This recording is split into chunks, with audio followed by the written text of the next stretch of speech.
the back half of epistolary, question mark, or just rooftop? We'll find out together. Let's go left to right on the characters tab. Sweet, so I think I am first. I think so. Cosette Villefort. She, her. The big thing that I think... there's two big things on Cosette's mind. And one is for her and one for her mask persona. For her, she did not win her secret fiance's basket in the basket raffle auction thing, which is a whole thing. I'm sure Hilda has a backup. That sure happened.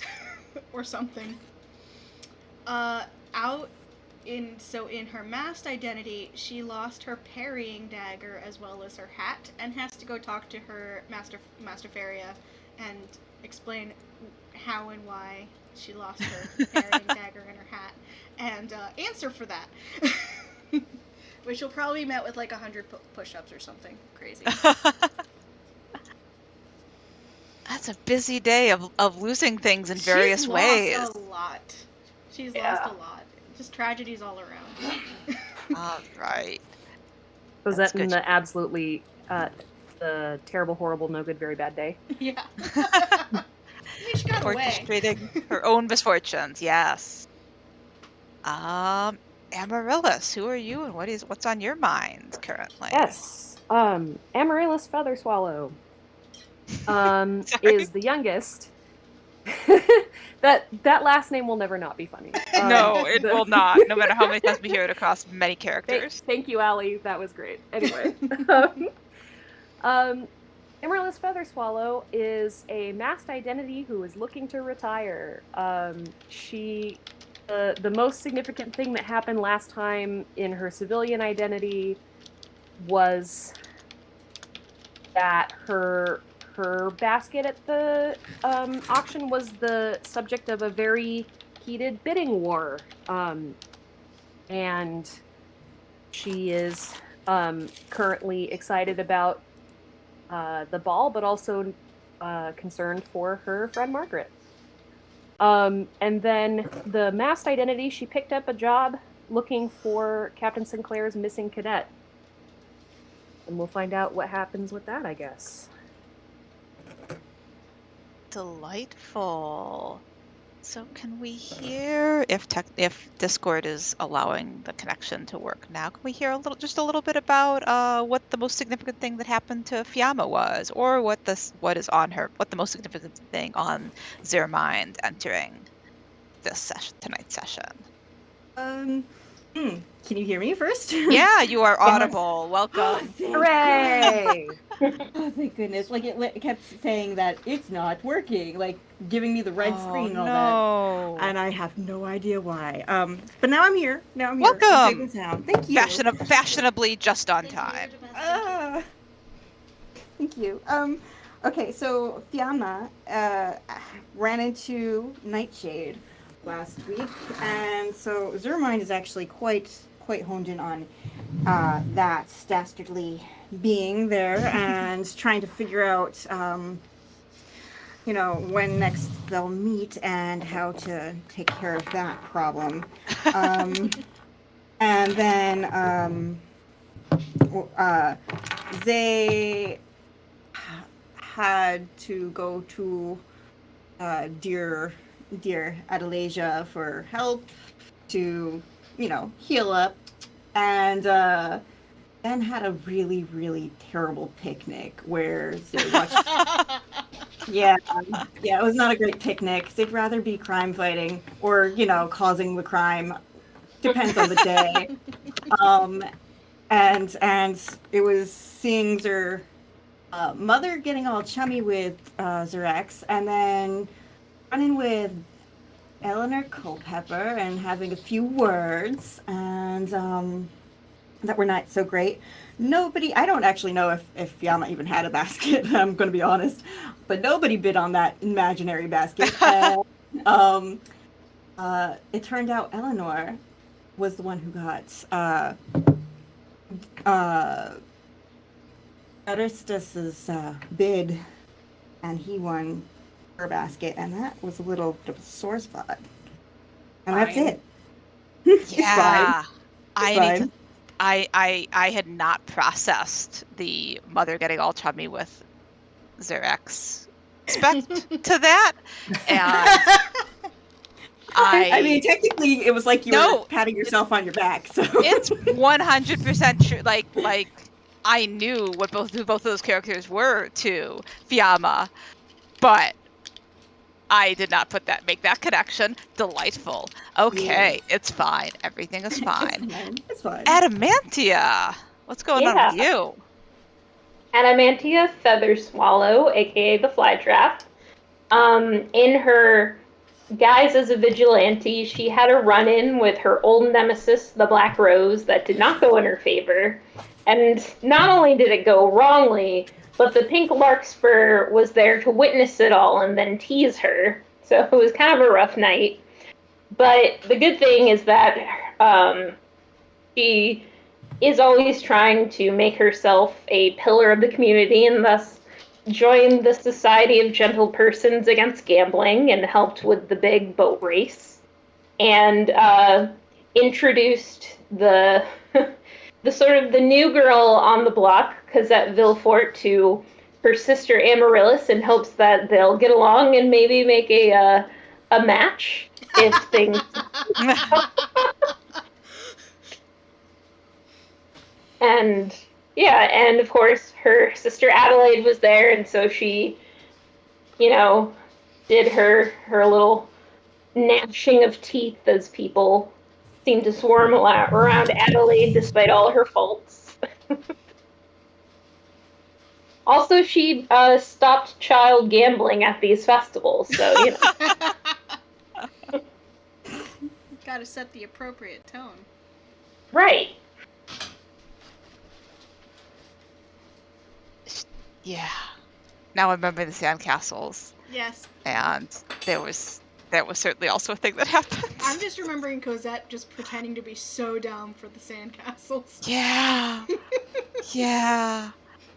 Everything. And Adamantia's terrifyingly good advice, and it was a whole thing. Speaking of whole things, what's Eleanor up to, or has been up to, or intends to be up to next?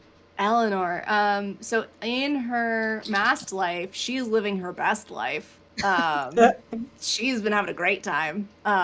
Just flirting with everyone. Oh my gosh, it's amazing. Like, the stakes are so low up here. I don't know why everyone is all like aflutter about the risks of being on rooftops. This is great. There's one masked identity in particular who's like super hot, and I have her hat, and this is now going to become a chase because chases are hot and I'm into it. So that happened. On the civilian side of things, oh boy, had a very, very intense argument with Fiamma. I just trying to make up. Like, I'm just like, I don't understand why they're still mad about this thing that happened however many years ago. Like, it's old news. Like, just get over it. And weirdly, there was a bidding war on her basket. And it ended up in the hands of Aristos Knightley, who was the source of that big to-do in the first place, and who she's not particularly fond of, because that's incredibly rude, sir. So she's displeased about that. She also ignored her secret fiancé that entire event. Yeah, sure did, didn't she? Yeah. Which, like, I mean, secret. She's just really, really good at upholding the illusion, is all. That is certainly what it is. Wow. That was fun. It was an eventful week, couple of days for these folks. Sure was. And there were some letters that got sent. Yep. Does I have two more. Oh, I was just going to say, does anybody want to recap recap what got sent, and then does anybody have anything? Actually, before we start, I just kind of skipped over collaboration. Any additions to the what our game should avoid, or anything we'd love to see before we get rolling tonight, still avoiding and or asking about our various safety tab items and Batman. We would love to see supporting other characters achieving their goals if their player wants them to. A tea party interrupted by squirrels and or a duel and or dueling squirrels. We want to see a hedge maze on a full moon at night, plus minus buried treasure in the center. We want to see an I'm Spartacus moment. We want to see all the multiplicity of black roses over time come into play. We want to see. We have seen totally platonic question mark wound care. Do we want to keep that on the list? Do we want to see more of that, or do we feel like we have seen that and we are good to either have to? I'm I good mean, for it won't more, be. but I won't be mad if it comes up. Yeah, I was gonna say again. like Yeah. I will leave It's it. not. I will. Yeah, it's not obligatory, It's a but it's really- always Yeah. nice. You know what? Let me.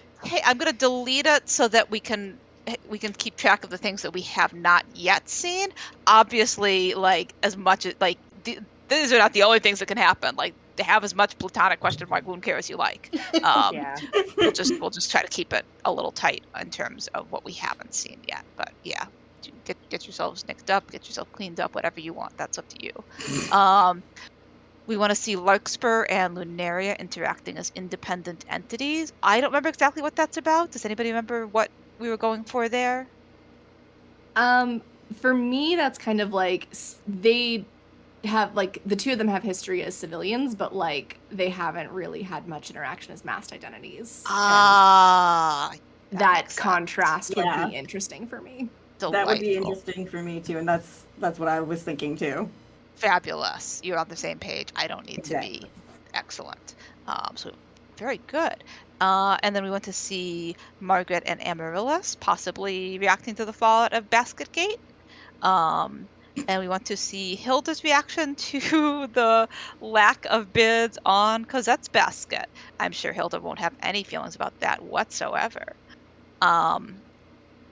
Yeah, and I think what we had stipulated too with regarding baskets that were not bid on screen, or did not appear on screen, y'all are welcome to decide for yourself whether your character just didn't have a basket, or had a basket but nothing remarkable happened with it, or had a basket and something remarkable happened with it that can become a story element whenever you decide it will. Like, on unstipulated baskets can be in play or not as you see fit. Delightful. That brings us back to letters. Can we get some quick summaries of the letters that we saw in the chat? Is it even Yeah. possible to quickly summarize these? Yeah, Eleanor sent a letter very huffily to Aristos asking, first of all, how dare you? Second of all, I guess the polite thing to do would be to attend, since this is short of a legal contract in this town. And I want to I want to understand what your thoughts are on Fiamma before I actually agree to accompany you on this ball thing. It's fine. It's No fine. thoughts. No It's thoughts totally whatsoever. fine. And then Amaryllis wrote to Margaret, saying, "Thanks for your interest in my basket. I'm fine going with Captain Sinclair, but I do want to see you there. I would like to dance. Please have lunch with us. And is everything okay with your dad?" And then Margaret responded with, I am sad that I didn't get the battle, but the captain seems a nice man. I want to lunch with you because I have had news from my father, and if we could step away from your sister a bit, that'd be great. And then there was a postscript added that's like, I got more news. Can we talk? Interesting. Yeah. And Fiamma, Lunaria particularly, called out Nightshade, like, you better try better next time, because that was sad, even though I was the one who ended up injured. And just spite and being inflammatory, a lot of witty banter in there. Yep, just turn the screws. Into Yep. yeah. Yeah. And then Cosette reached out to Master Faria, apologized for losing her hat and dagger, but did say that she got the missing ledgers that were requested. That was what she was breaking in Delightful. for. Excellent. Also Thank requested to meet him in person because she needs to talk to him. you. Even if she doesn't have a hat. Even if she does not have a hat. She probably has other hats. It's fine. It's fine. It's all fine. Just a sketchy bonnet next time. Oh, I mean, just like as long as it's got a ribbon under the chin, it'll be hard to lose, maybe. All right. Any other letters that people would like to send or compel? You can buy a letter with a resolve token if you so see fit from a connection. For my second letter, Adamantia is going to send a very elegantly penned and proper and correct invitation to Mrs. Villefort, inviting her to luncheon with her family. Ooh. I love it. And yeah, she'll send an acceptance. I would like to compel a letter from Eleanor to Cosette, just about like the basket situation, which is I did not plan for this level of chaos. Okay. Eleanor, would you accept a resolve token to send a letter about Sure. baskets? Sure. Get my horde going. Yeah. Yeah. So Eleanor writes the script is kind of like lazily, like it's not her tidiest handwriting. Like it's a little sloppy, like it's just dashed off in a rush, essentially, is the vibe. She writes, my dear Miss Villefort, I am a bit confused about the basket situation.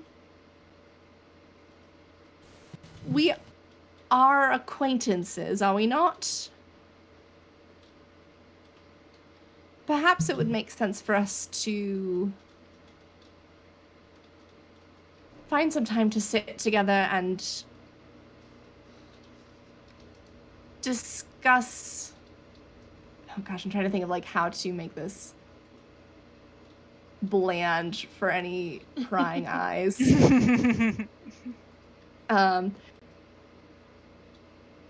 And discuss the fortune that I'm sure you encountered with the recipient of your basket. I don't think she knows that no one bid on Cosette's basket. Would you care to meet for tea? Either the tea house in town or absolutely feel free to and I will be glad to entertain you at the family estate at your convenience. Regards, Miss Culpepper. Fantastic. Heather, there's a question about whether the recording is going. Yes, for sure. Delightful. Thank you.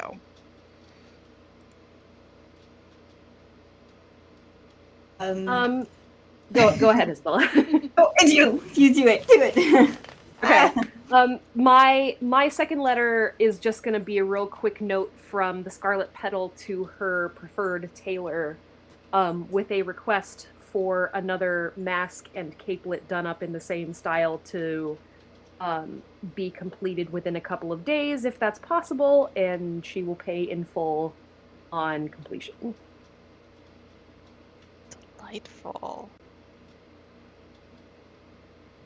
Always important to have good costumes. All right, so mine is, I do have two. Yeah. One to Adelasia and one to Adelaide. Adelasia, the tea was indeed the ghost of Felicity. for euphoria was near in those moments of slumber, and pain a tolerable guest hardly recognized. How you have learned of this elixir eludes me. Elixir's design eludes me. I, not daring to know your machinations, if you care not to entreat me with your secrets, leave your truths be. And I praise you for such skills. You have my gratitude, as well for your continued safekeeping of my body in such precarious state. You are a beacon in the dark I find I cannot help but be in want to seek solace from. As for cause, my troublous bearings, I shall only share the injury was committed in a fall. A sharp slam in the dark when engaged in a poor exchange of blows with a scoundrel, a spectre himself. Then I'm equally committed to chase into darkness. I was overzealous in having him, and it's crossed out having hunted for clues of him for so long, and foolishly found folly in footwork, which I am certain you would deride me for.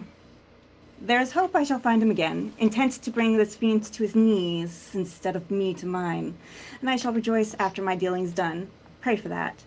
Should you hear anything of this being in midnight purples engulfed in night's shade, a thorn-laced mask, I will be further indebted to you for sharing it.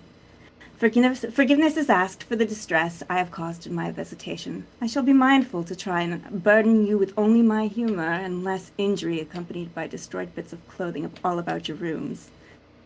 L. I forgot to add that. Yeah. I That's intense.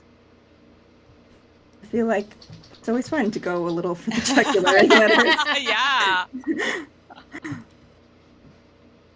Oh wow. Yeah. I hope you like it. Can I use Yes. some? I can't use a monologue. I don't have monologue tokens, and also Adelasia is a connection. But I guess we'll have to play to find out. Yep. Goodness. I hope I'm tagging this correctly. Realize I forgot to.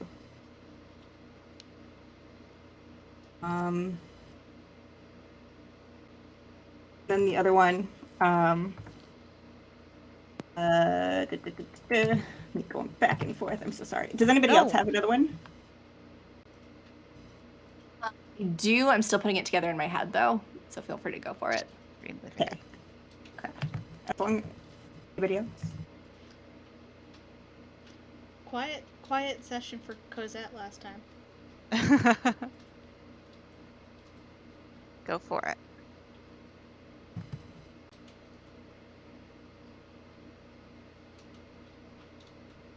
Okay. My second then for Mama. I will. Actually, what's funny is I meant to do the one to Adelaide first, and then I was like, but what if I do one to Adelaide? What instead? if? Yeah. If I just cause a little chaos there, so that way I can shirk my responsibilities. Okay, so Immaculate Curse of Swoops, a letter is sent to the Feather Swallow estate with specific instructions to be passed only to Adelaide. To the Honorable Miss Feather Swallow, I write to you in hopes of gaining an audience. Having been in attendance of the benefit of the Gentle People Society for the Prevention of Gambling, I held hope of eliciting a brief encounter, but was unable to about the noble event you put upon us. You had been inundated with many who wished to congratulate you on your accomplished gathering, many finding it a splendid fete, that I could not find moment nor knew of welcome at your side.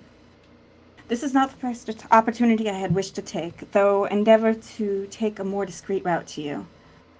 I believe I wish not to cause you distress with my presence, but wish to ease my own. I shall never besmirch your good name or earn your distaste with poor behavior. Antonella has endeavored to raise me well, with correct bearings of any member of the ton. And so if you would grant me a privilege, spare me a moment that I may properly hold speech with you. It does not need to be long. Gracefully, I would accept mere minutes, but I would be grateful for more. The anniversary of my dear papa's passing is drawing near. Should you allow it, I would very much like to accompany you to his resting place, and that we may lay chrysanthemums for him together. Without doubt in my heart, it would bring solace to his spirit to see you with me once. However, and with great understanding of all tribulations of heart, should you wish privacy, know that you are welcome at his resting side at any moment. Awaiting your approbation, Mix Montague.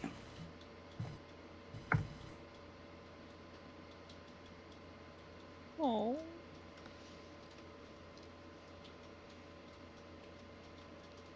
There is a letter tacked onto somewhere where the Black Rose would come upon it. And would be the first to see. It is there's like a small dagger pinning a letter along with a pale pink handkerchief with a larkspur embroidered on it, as well as 2 flowers, tuberose and crimson polyanthus. And the contents essentially are, "My dear Black Rose stranger, I have been bewitched by your presence in my head since our meeting on the rooftops some time ago. I must know more about you.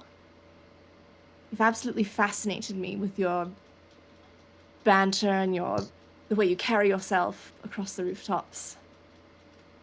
I do still have your hat. Would you like it back? I'm sure it perhaps has some sort of sentimental meaning. If not, it will be my disappointment to not see you again. But I hope it does. And if so, meet me midnight on Thursday. Same place we met. And then there's no signature. The handkerchief is essentially the signature. It's enough of a signature. Yeah. Delightful. I love this Lois Lane Superman situation that's going on right now. I'm sure it won't be at all awkward at any point for anyone whatsoever. No, not at all. Why would it be? No, yeah, none.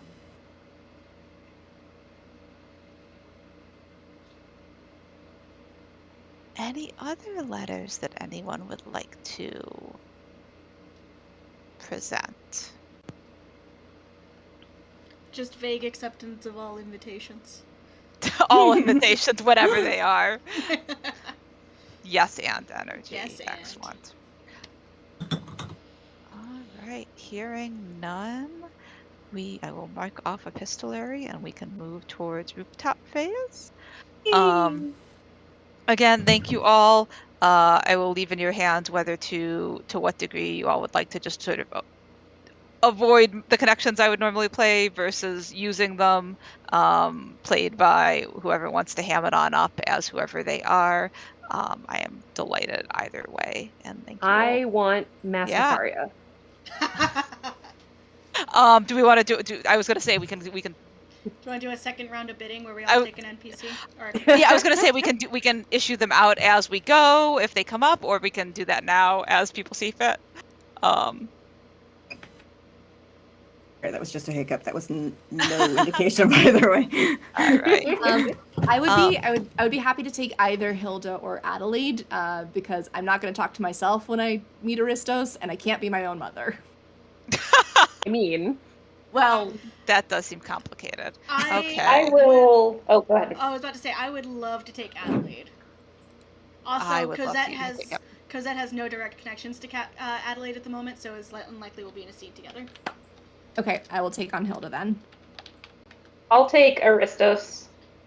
Oh, that sounds fun. Ooh. Excellent. How do you feel about Caroline? Oh, that's Eleanor's mother. It's fine. It's fine. Excellent. I feel bad. Whoops, I'm going to be Liz to mean twice. Mean to Liz twice. Darn it. I mean, only if Caroline shows up. This is true. Yeah. Wait, how did Allie and Rena end up having the same color? Oh, wait, I see what's happening. Yeah. Oh. So Also, Uh-huh. in before we start rooftop, I have a resolve token proposal. Oh, that's right. I forgot. Let's hear No it. worries. I would like a letter that Fiamma wrote to Adelaide to somehow end up with Amaryllis instead. Ooh. Face. Because Amaryllis was like, I don't know, 2 when maybe 4 when Fiamma was brought into the world. So she probably has no idea that this is even a thing. Love it. And I would like that to happen. I don't know who that resolve token goes to. That would go to Fiamma if Fiamma accepts it. I accept it as long as you're also good with it, Hannah. I think that's delightful. All right. I was just for my notes. Is this letter just wholesale ending up with Amaryllis, or is it ending up with Amaryllis either before or after it gets to Adelaide? I am delighted either way. I just need to know whether. Maybe I don't need to know. Allie needs to know. I guess for tonight. Which is more fun for Fiamma and Adelaide? I feel like, because I feel like Adelaide would be better to at least have read it first. Oh yeah, she probably left it like in a hidden drawer on her desk that is not as hidden as she thinks it is. Yeah. Okay. Only because like I don't know. I could see it going either way, really, because like there's the Adelaide never sees the letter, so doesn't respond. Which who knows if she's gonna respond anyway? We'll find out. But like, so there's sort of that where she doesn't react at all to the letter, and then there's Adelaide gets the letter, and if and when it comes up with Fiamma, everything seems to be as it should, so nobody knows that Amaryllis also has seen it until later. Both of those sound fun. I will. Yeah. I'm up for leaving it up to Amaryllis. It's totally up to you.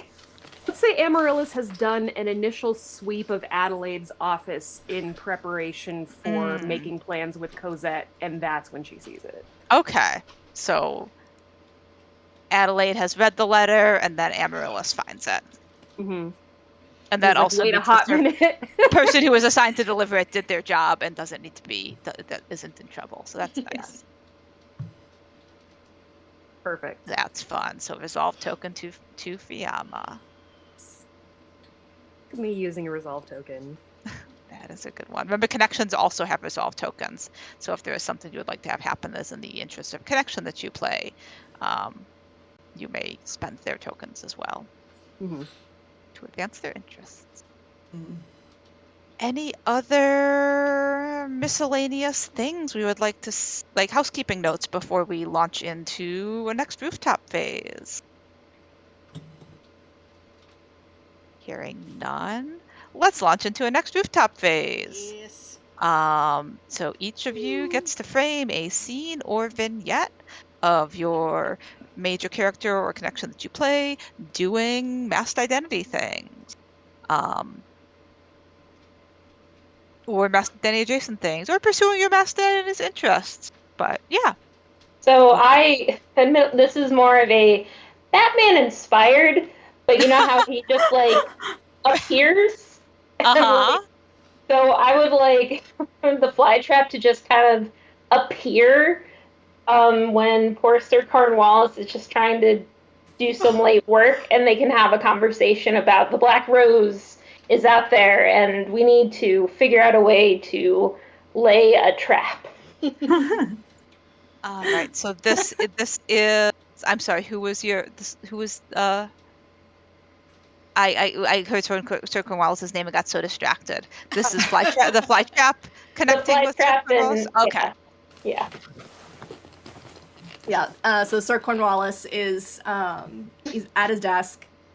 Like he's kind of scruffy looking in that like kind of like sheepish handsome sort of way. Like he's disheveled, like he's perpetually got a 5 o'clock shadow, which is like not done, but it's just the way it is because the guy just doesn't have time to like properly put in the care for appearances. This escalated very quickly. I'm not sorry. I regret nothing. I feel like I should ask if you knew what you were doing here, but I think I'm happier not knowing, honestly. You miss Liz describing Sir Cornwallis, who is apparently the type of at least half of the people on this call, possibly others who just didn't stipulate to it. I don't know. He's definitely no. cocky. Look. Anyway, what's this Anyway. adorable? He's got like he's got a stack of papers, like he's almost through his inbox, like the stack of papers that he's got where like it's all incoming correspondence. He's got most of it sorted. He's got a stack of items that are to be sent in the next round of post. He's got like 3 more things to address, and is kind of just like leans back in his chair for a second, just takes a deep breath, like stretches a little bit, rolls his shoulders, cracks his neck, readjusts his spectacles, and then like goes back. I feel like his desk, it not so much faces the window as like the window I think is to his side. So like it's very plausible that he is just, when he gets heads down in his work, just is oblivious to anything that is happening outside. So is just like burning the midnight oil essentially. So close to being done. Just wants to go home and sleep. Oh, buddy. Oblivious to anything that's happening outside while being extremely visible to everything that's happening outside. Yeah. Sorry, Flytrap. The Flytrap very, very quietly, very discreetly scales the wall, lets herself in through the window, and watches him a few moments in the shadow. And because she's wearing all black, like if you were to look up, not really looking, you probably wouldn't see her. And then after a few seconds, she like just takes 2 long steps over to him, like, I doth not. Oh God! What the? You Yes? you can't. It's just announce your presence in a way that is perhaps like. Could you maybe just leave the window open so that a breeze comes through first? My dear Sir Arbuthnot, if you cannot be careful, then you will be in trouble. There are all sorts of dangerous elements in this city. You really need to be more specific. In any case, that does lead to my reason for being here. We need to do something about that Black Rose. Black Rose. I don't, She Black Rose. calls herself a vigilante, as if anyone could have that title. But in any case, she's nothing more than a common criminal who is robbing from some of our town's most upstanding citizens. And I shan't have it. Well, then why don't you do something about it? Can't you see I'm busy? I should have been in bed hours ago. Yes, well, I need your assistance again, Arbuthnot. And he kind of like, his expression just goes like a little beleaguered. And then like he puts his head down and picks it back up. It's just like, what do you need this time? And she like very, very gently like pats him on the head, like, I promise that this time I do not require you to act as bait. You said that the last 3 times. No, I think you are not bait. You shall be my assistant in this You endeavor. said that the last 3 times. Arbuthnot, do you not care about this city? I care very much about living to see the next morning. Yes, and so we must keep our city safe so that we may wake up and be alive and unbothered by common criminals. So, what I am setting a trap of sorts for this Black Rose, and I will need you in order to make sure it goes off without a hitch.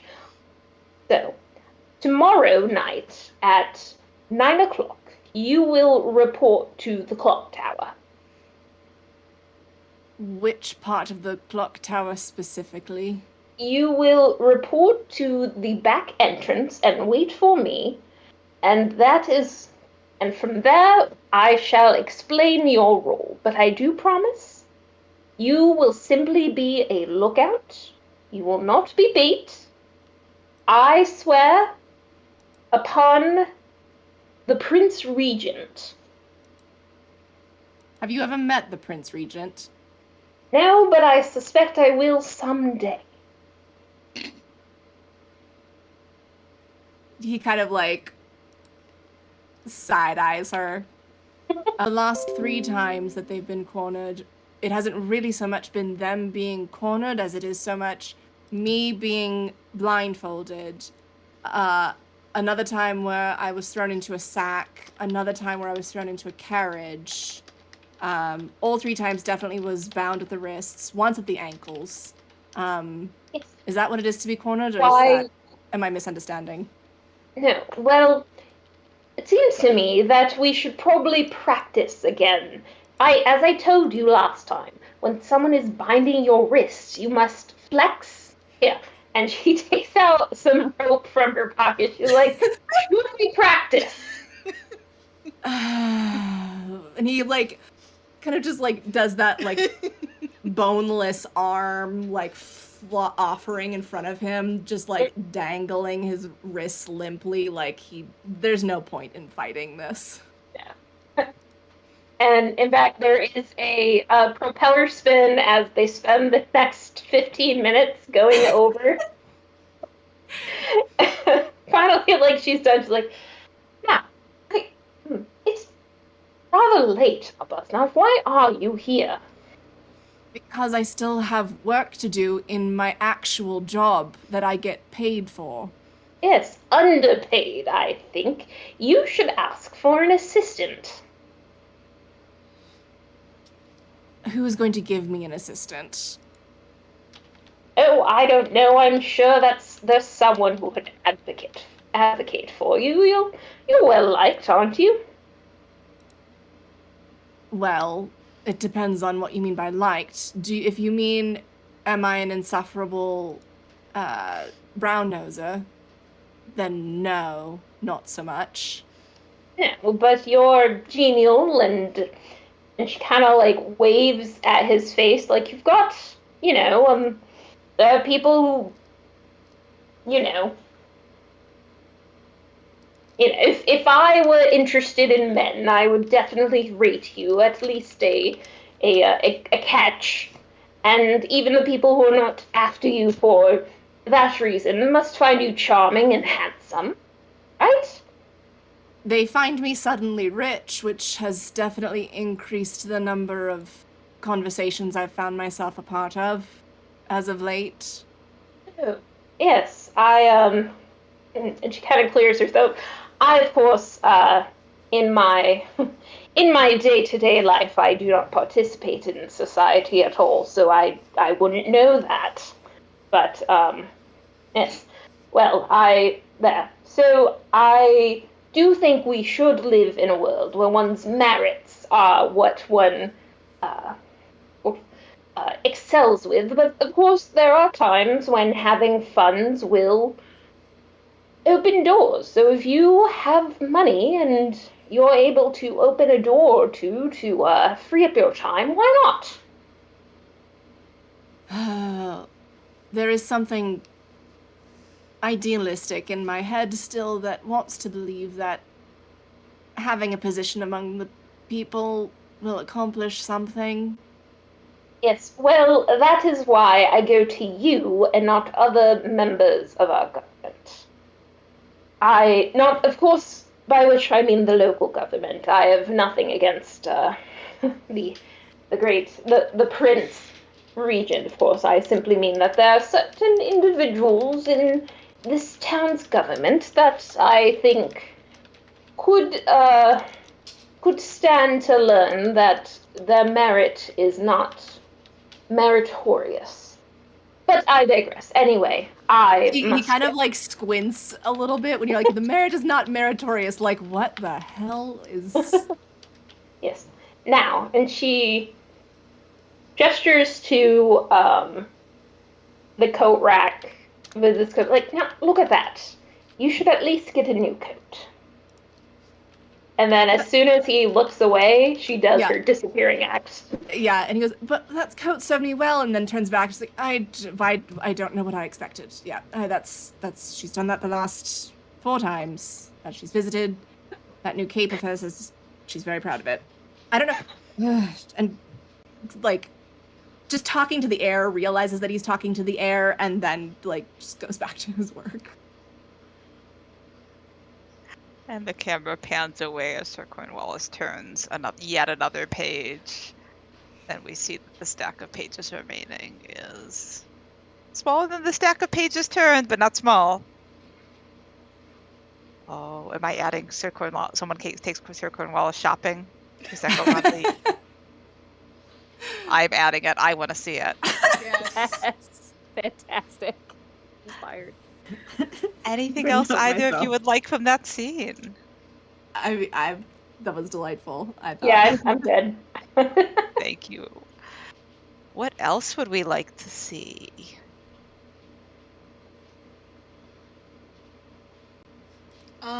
Well, I believe that there is a meeting that's going to be happening between the Pink Larkspur and the Black Rose. There sure Hmm. is. Give me just a second to finish my thought notes from the last one.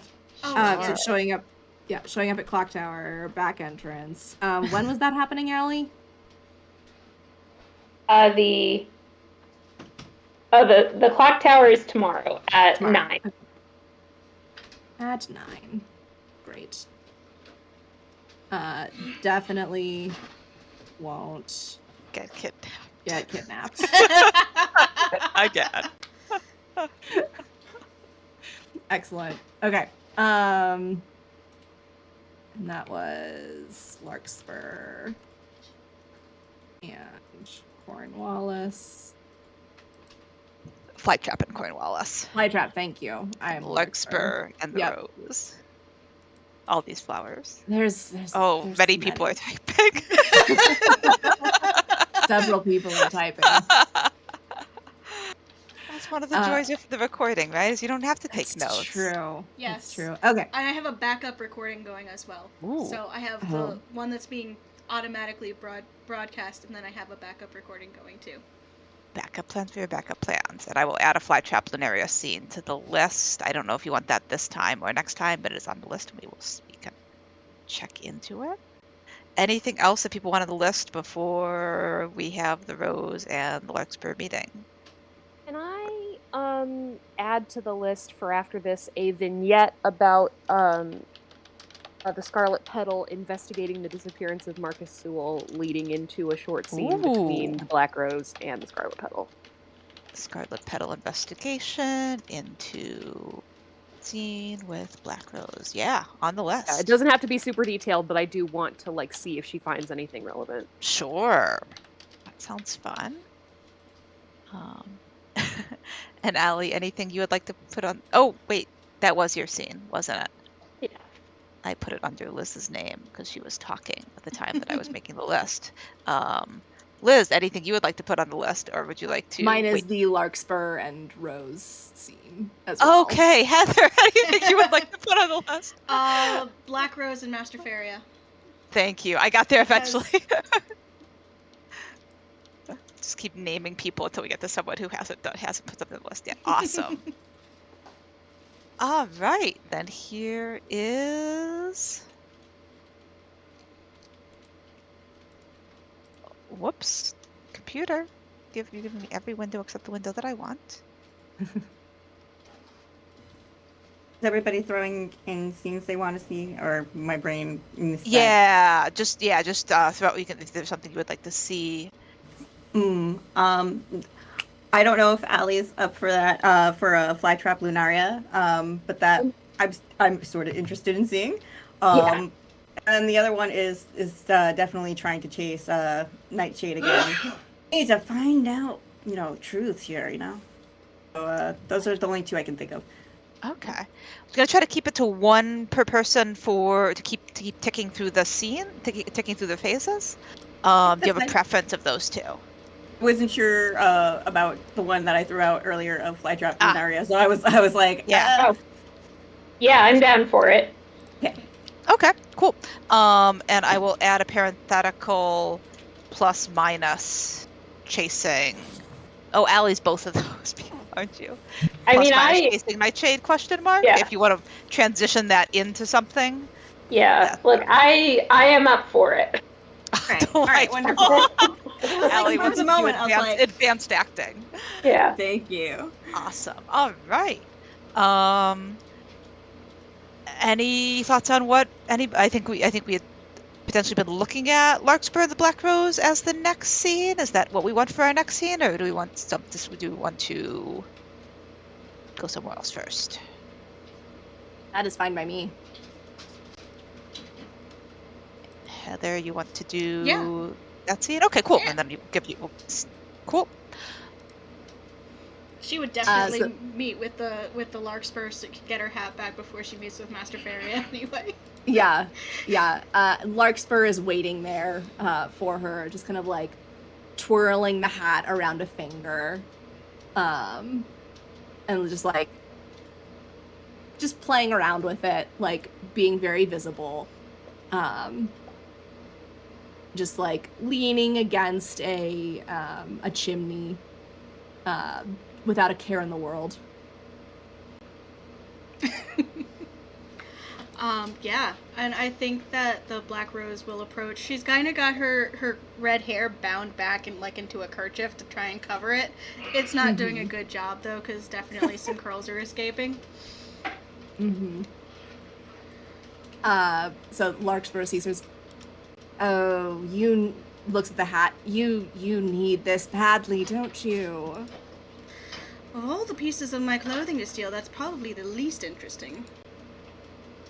Oh, the kerchief doesn't suit you nearly as well, though. I agree. That's why I have a hat. Well, you had a hat. I have a hat. Very true. I find myself indebted to you. What cost must I pay for this hat?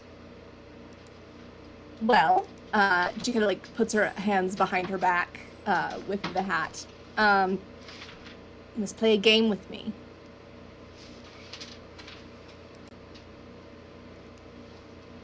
Well, I'm quite the sportsman. What would you like to play? You will guess which hand, and if you guess correctly, you get your hat back. And if you guess incorrectly, you must give me a kiss. Well, that sounds like a win-win for me, so sounds good. Select from there. She will choose the left hand. It's the wrong one either way. Like, yeah, for sure. That's she is absolutely like switching hands, like where the hat is behind her back. Like she's holding it in both hands until she makes her choice, and then reveals her empty left hand. Oh, my condolences. I believe I must take my prize. I am at your service. So she leans in and kisses her at the high point of her cheekbone. And then leans back with a satisfied expression. Your skin is impeccably soft, my dear. Well, a flower's only as good as her petals.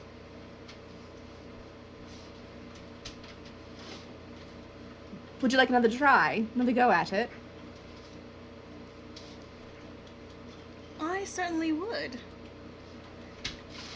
She will go once again. Oh, go ahead. Yeah, once again. Yeah, once again, It's a trap. grand flourish of like putting her hands behind her back. It's the same shtick as before. Yep, and she'll choose the right hand this time. Once again, reveals with a flourish that it is empty. Oh, you poor dear. Luck is just not on your side.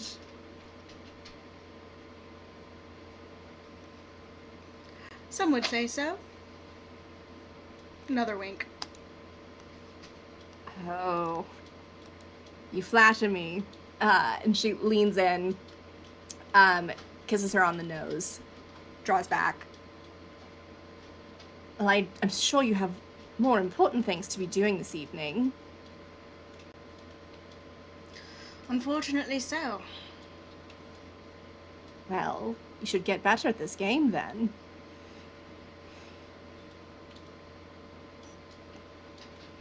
Well, practice makes perfect, I've heard. That is the rumor. Once again, puts her hands behind her back with the hat. So Cosette is gonna lean forward and pull her in for a real kiss and steal her hat from behind her. Amazing. Larkspur is for sure thrown. Is not expecting it at all. So she definitely gets her hat back. Like, no result token negotiation required. Like, just took it by surprise. And she kind of like, after the initial surprise, like reaches up to take Cosette's face in her hands and just like pulls her in to continue the kiss as long as she will allow for her. It is a very passionate but short kiss because she does know that she has a fiance, but she wants her freaking hat back. Amazing. And she'll pull away. She'll take off the kerchief and put her hat and tuck it around, in a pocket and put her hat back on, and definitely revealing the red curls. Yeah. Larkspur is so distracted that she doesn't even notice. It is a pleasure doing business with you, and she'll give you a wink. I do hope we resume this sort of business again in the future. Well, I don't know if I can keep making a habit of losing articles of clothing, but you're welcome to try at them. Good to know. I'll find a way. And like returns the wink. And Cosette will dash off the rooftops dramatically. Yep. As soon as she's out of sight, Larkspur just like collapses onto the roof.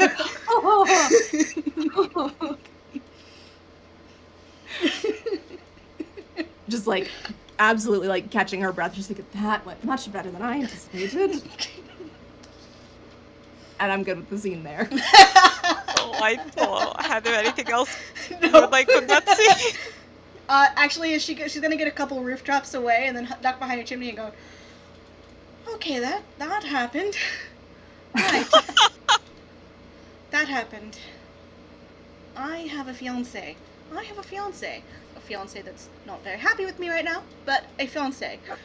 That cannot happen again. No. That cannot happen more than twice again.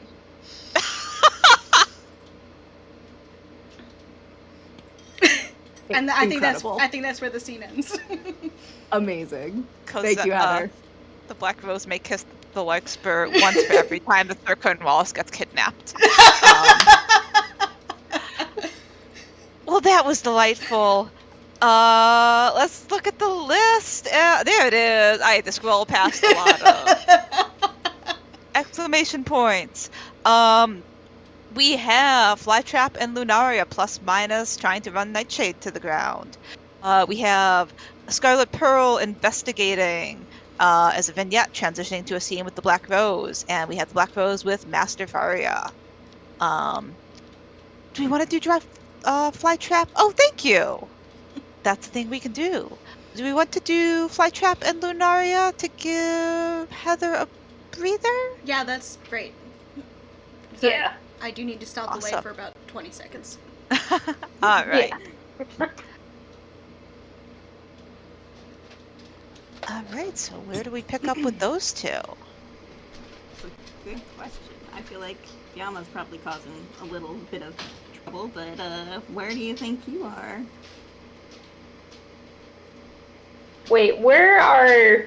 Because I think I can find a reason for the flytrap to be patrolling anywhere. So where would Fiamma or the Lunaria be this night? Probably searching for Nightshade.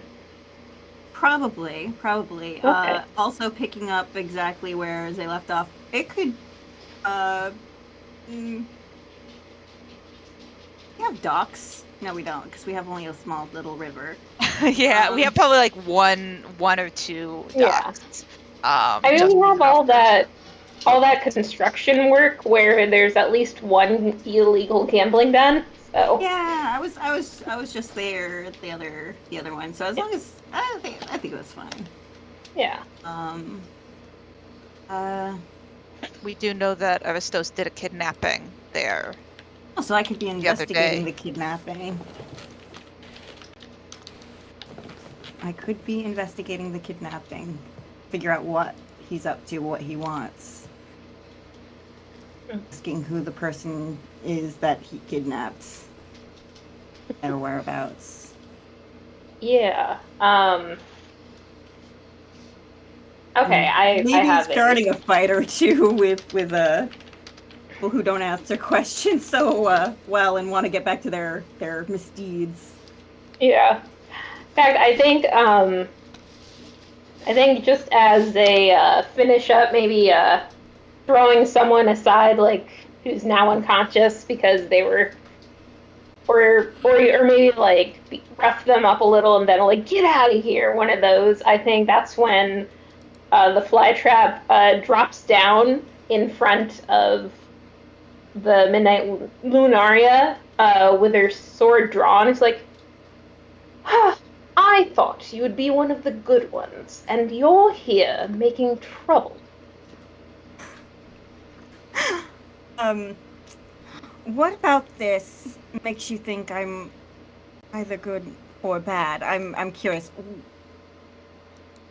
I suppose my reputation hadn't preceded me for you to be so mixed up. As far as I could tell, you had only been that your focus had been on helping those in the city. Perhaps your tactics were not what I would do, but thus far, they were not as such that I felt the need to interfere. But this is the second night that you've been causing ruckus. Now, tell me what you're up to. Don't answer anyone, so toddle on. I don't wish to be disturbed any further. As you can see, I have enough mess to clean up. I don't need to clean up the mess of you. The flytrap swishes out her sword in a way that blocks their path. It's like, I think you would best try again. And Fiamma just has this grin on her face. And they get real close, because, I mean, you have to be, I suppose, just to put that sword across their path. I don't think you want to do this. Oh, Believe me, I've already done a great deal. Men you just saw all scatter about like little mice. And I did that without a weapon. Yes. They look up into their eyes like, try me. You have no idea what I would do to protect this city. I would like to believe that your motives are good. But I would like an explanation. You don't. Otherwise, I might have to make sure that my city is safe from you. Oh. What city is it? Yes. They're still grinning wide like a Cheshire cat. Hmm. So arrogant. Well then, since you're more interested in the petty feelings of mine and thinking it's so against your city, have at it. And they, I think I should offer you a resolve token where they uh, are going to trip you by putting a foot, and I'm just going to describe it so you can just decide if you want to or not. Their foot behind yours and push you with their leverage backwards so you stumble into the wall behind you. And we're separated again, and your sword's no longer at their throat. All right. I will go with that, but I would like to.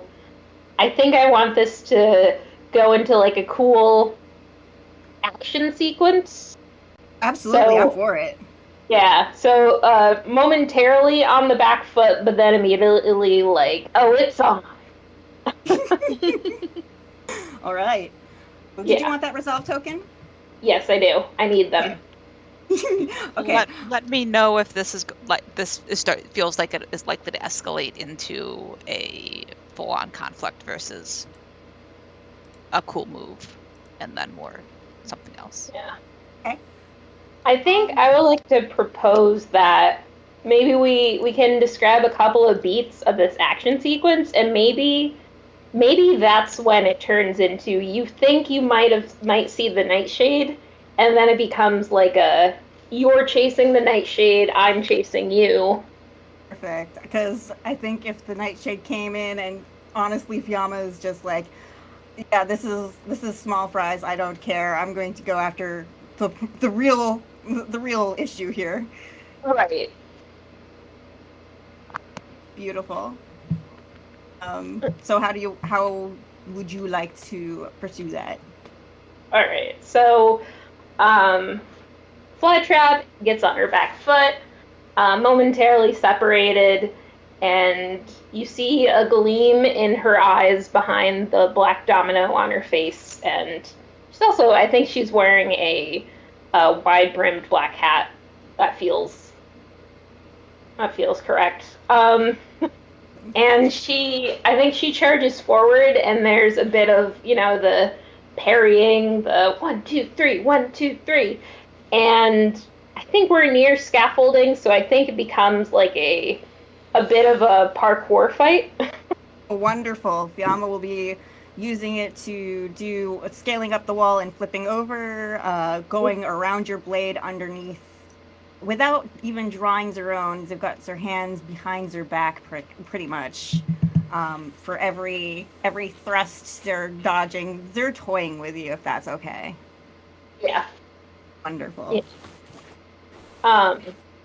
I think there is a little bit of, because yesterday or last night or a couple of nights ago, she was so humiliated in her other rooftop fight that she's really determined this time, and for better or for worse, I think it clouds her a little bit, but also I think she's fighting better than she ever has, so I think there's a couple little close calls, but overall Absolutely.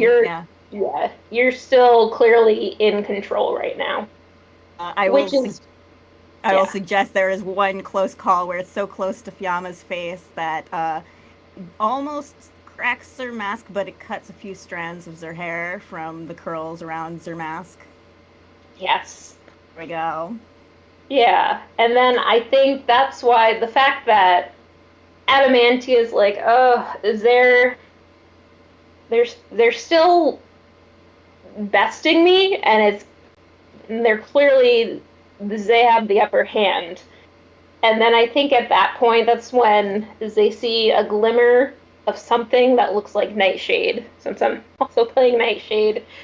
And they also see, like, maybe Nightshade is there and gives, like, a little salute in the darkness. God, the salute. Before turning away.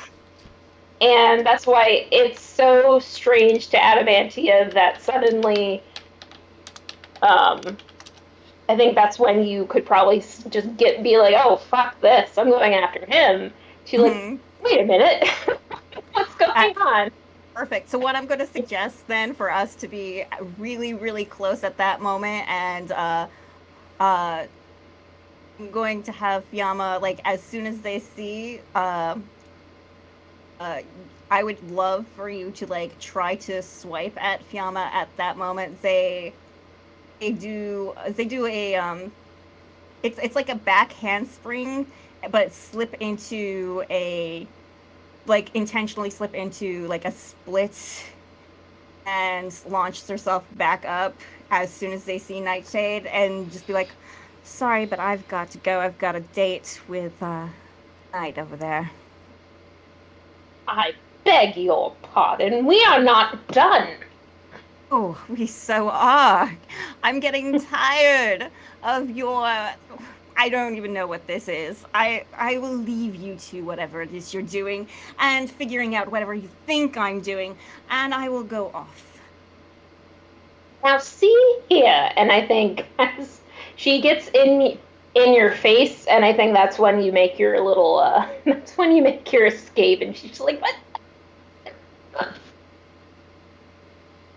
Yes, and Fiamma just like easily, like it appears easily, but they still have like they're fighting with these wounds that they're just used to it. They're used to the pain and pushing through it, so they just swoop underneath like Flytrap's move under and through and goes past to chase after Nightshade immediately. Yeah, Nightshade realizing, like, I think he probably knew what he was doing. Like, he just he dissolves into the shadows and gets a run in. At which point, the fly trap just like stares for a couple of seconds, like, and then it kind of like she curses under her breath and starts fighting. So it's just three people chasing each other through the streets of Burton on the Water. Oh, this sounds like a daring deed that we are entering. Hey, I'm good if you were good. Yeah. Awesome. So, or there's an option, also an option. Do we want to play out the chase as a daring deed, or do we want to cut on the chase and find out the outcome or not at a future point in time?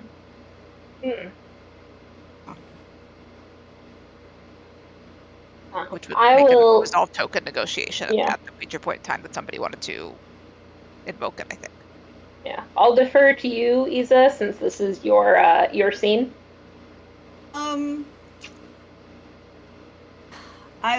The only thing I think I would like is for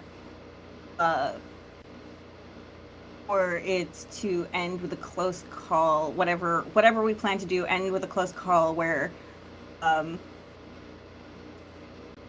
there is perhaps Fiamma gets put on the back foot by Nightshade and has to get out and a way to trick Flytrap out of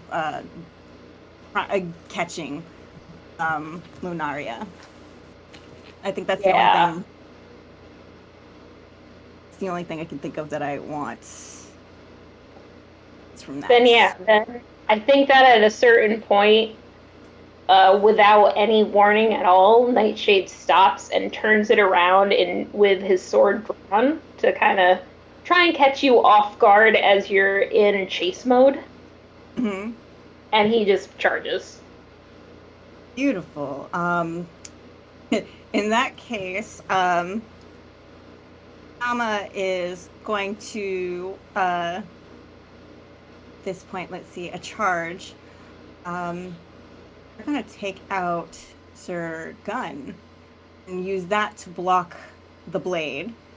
Yeah, so across the flintlock, they're going to use that, and it can damage the gun enough that it won't work at this point. They're looking for close range anyway, so that they're back to being nose to nose. If that's good with you. Yeah. And he sort of he smiles at you as you're nose to nose, like, and he just kind of whispers, like, "Do it. You won't. Do it." Were my gun working, I would. And they actually elbow, if you're good with it, him in. I'll go with the chest because the neck is really not going to be helpful for talking. You're good with that. Yes. It could be like across the chest towards the shoulder. Yeah. Awesome. And they go to grapple. Use the turn of their gun to wrench his blade out of his hands, and grab the blade before it falls, and uses the hilt to hit him in the stomach to push him back into the wall, and puts the blade under his chin. Mm. All right, then. You're good with that. Yeah. Actually, Adamantia is going to pay you a resolve token for this to be the moment that she bursts on the scene and ruins it for you. All right.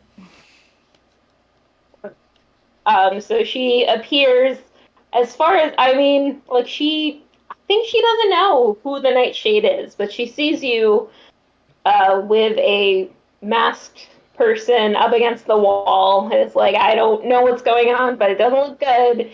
And I think she kind of just pushes her way in between you two and, like, pushes you aside, like, what is going on here?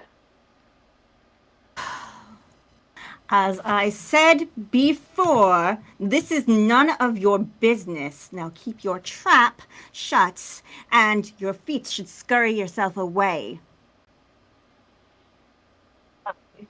The Nightshade chuckles. He's like, oh, I didn't know people were going to fight over me today. And I think he's gonna try and make his escape.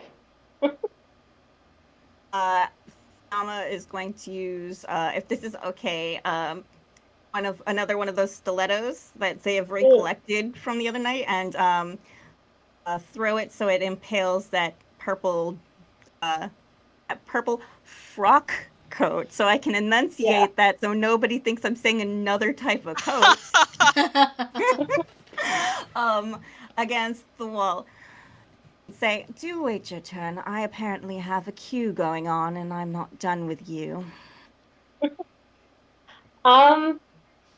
You're good with that. You can absolutely tear out of it. I'm trying to think of what is the best dramatic turn. Is it for him to stay there? Is it for him to get away? For at least to try to get away. Yeah. I think he's gonna, you know what, he's gonna stay there, but he's gonna be trying while you're having this conversation. We'll go with, yeah. Otherwise, considering you're in between the two, and I'm assuming Nightshade, you have your back to Nightshade, he could have taken advantage of you, so that's also something Fiamma's thinking of. Yeah. I think, advantage of interlopers. Yeah, I think he swears and, like, finds that it is wedged real deep in the wall, which is surprising, but of course it is. And meanwhile, Adamantia is, like, looking at you like, I don't doubt this is some ruffian, but I've reason to very much doubt you tonight. So I think you better let me in on what is going on. No, I prefer to take care of my business on my own, and prefer to have all other parties dwindle away. Now, if you don't mind, before you get your hands too dirty, I would like to take care of business. Yes. Who is this person? Oh, wouldn't I like to know? You are interfering with me knowing, so. Oh. And they've trained they trained Nightshade's blade on you, so that's the only thing keeping, I suppose, the two of us from coming to blows already. Yeah. I think Nightshade is working on working the dagger out. He's muttering under his breath. At which point, actually, the fly trap will look at you, look at him, like, all right, we'll make a deal. You can do whatever you need to do, but after this, we need to talk. Ugh, I'm about to let this bugger go. No. No, we don't need to talk. You need to stay out of my business, and I need to handle my business. And since you are causing this distress, I don't even know how. Would you stop struggling? I will knock you out, and I will unmask you, and I don't know. It's not going to be a kiss this time. I can guarantee you that. It will be a bruise, wonderful and purple like your mask. He chuckles and like, oh, a kiss. I was looking forward to it. And Adamantia is just like, oh, is this a... Oh, I think I know what I've stumbled upon. But I see we have a resolve token first. Thank you. Yeah, Marina, what you think?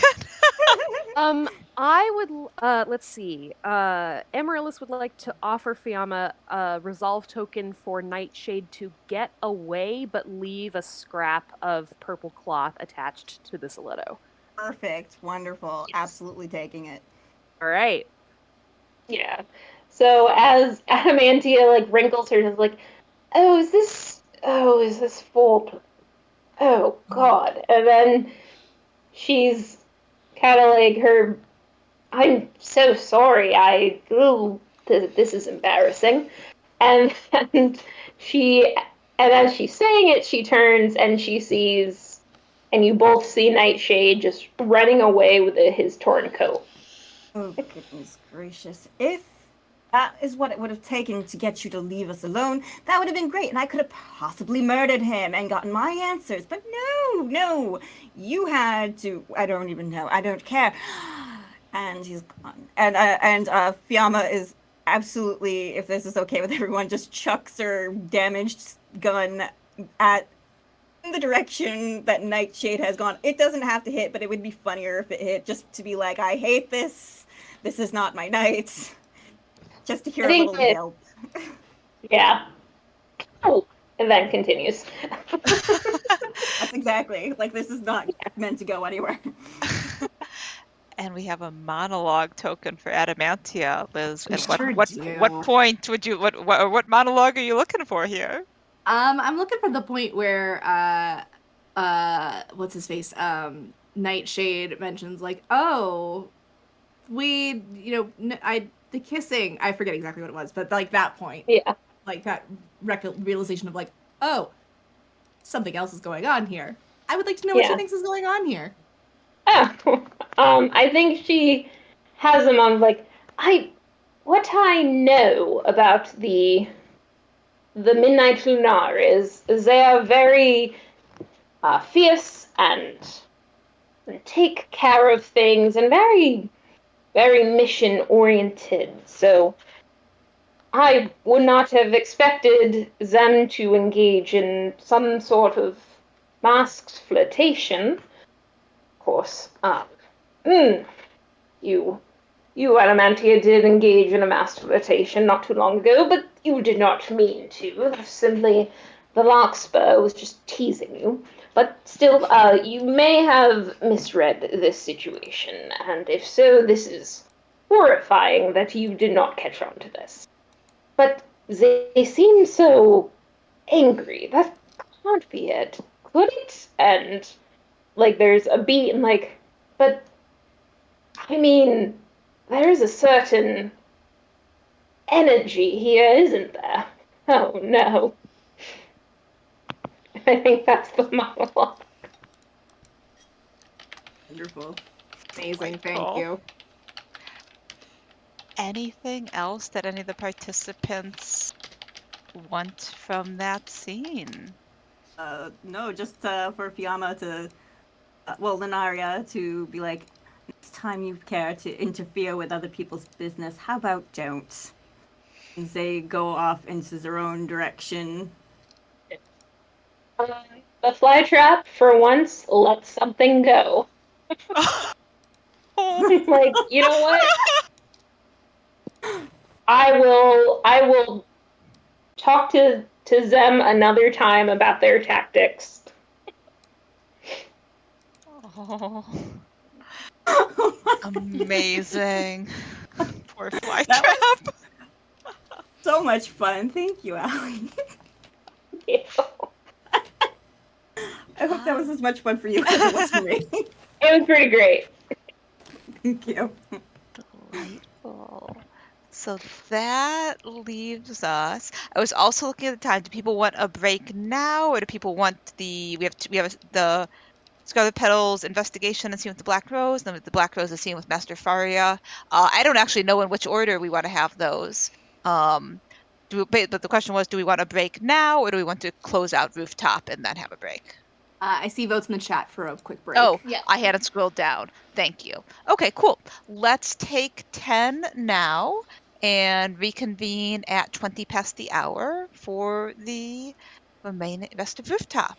Sounds Thank you good. all. There's a lot of energy in these scenes, and I am very much It's a enjoying. chaos energy too, which is amazing. It is. All right. Catch y'all in 10.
I turned the fan on. Oh. It's actually fairly cool outside, so Okay. Yeah, the fan's just gonna recirculate air that's inside. that's fine. It'll cool off a little bit. Yeah, I didn't know how humid it was outside when I went and back in the bedroom. Is it humid outside or is it? I think it's starting to rain. Yeah.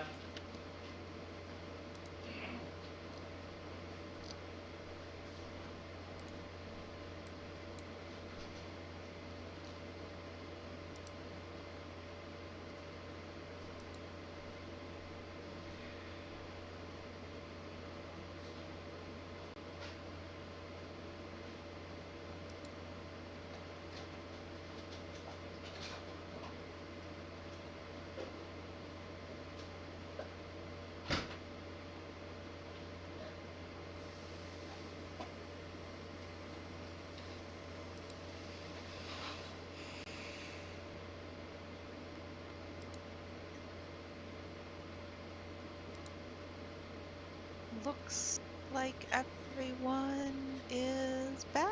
I think so. Beep. I think so. Yay, AC. My problem is that the trying to figure out which windows it's in this building. Some old Victoria, and some of the windows are painted shut. Some of them are not. Some of them have screens. I think I know where the screens are, but they're not in all the windows. Some of the windows are the sort of crank open ones. I don't actually know how you get a portable AC in those. So I'm relieved that I don't actually need the second one, or even the first one right at the second. That is good. Yeah, Yes. we bought one for each bedroom, but that is it. Yeah. Yeah. We have one in the bedroom and one in the living room. 'Cause honestly, that's where we spend most of our time. Especially where Yeah. I work in the basement, so I mean that stays pretty cool. That is good. I think it's a small enough place that the one that I have in the living room here, I think if I set it low enough, will keep the whole place tolerable. But yeah. Delightful. So we have a vignette in which the Scarlet Petal investigates the disappearance of Marcus Sewell. And then stumbles into the Black Rose. I don't know if stumbles, saunters, dances, we'll find out. And we have a scene in which the Black Rose and Master Faria touch base. Yes. Heather wants to do Faria and Black Rose first. Yes. Okay, cool. That's you as well. Excellent. Correct. So let's see the Black Rose Delighted. reporting to Master Faria with no parrying dagger, but with a hat. Does have her hat back. Does have the Right. ledgers requested. Priorities. Okay. Is there anything in particular I need to know about the ledgers before we go with this? They show, I don't know, something sketchy. I'll leave it up in the air as to what sketchiness they show, whether or not it's like ripping off like low class workers or like something that wasn't supposed to get out, like bribes to city officials, something sketchy. Blackmail payments. Yeah. Maybe. Perfect. Okay, love it. Yeah, she does good, but in naughty ways. That is her whole deal. Perfect. Right. So Master Faria is waiting, becloaked in the place where the two of you have agreed that you will meet in person. Yes. What do you want your resolve token for? Because, I mean, I can make it happen. I was just realizing that if you have government ledgers, it might be fun if they somehow implicate Sir Cornwallis.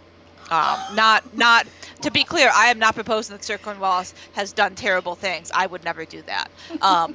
That sounds like I'm being sarcastic, and I'm not. I'm really You not. were about to have some words. Yeah. Our cinnamon bun? You're want coming for Circlone our laws to cinnamon be. bun? No, I would never. So like implicate being strong on the imply, like Yeah. could be misunderstood. Could be to him or could be the other clerk with the twirly mustache and the cinnamon bun. Yeah, and I a will. clerk.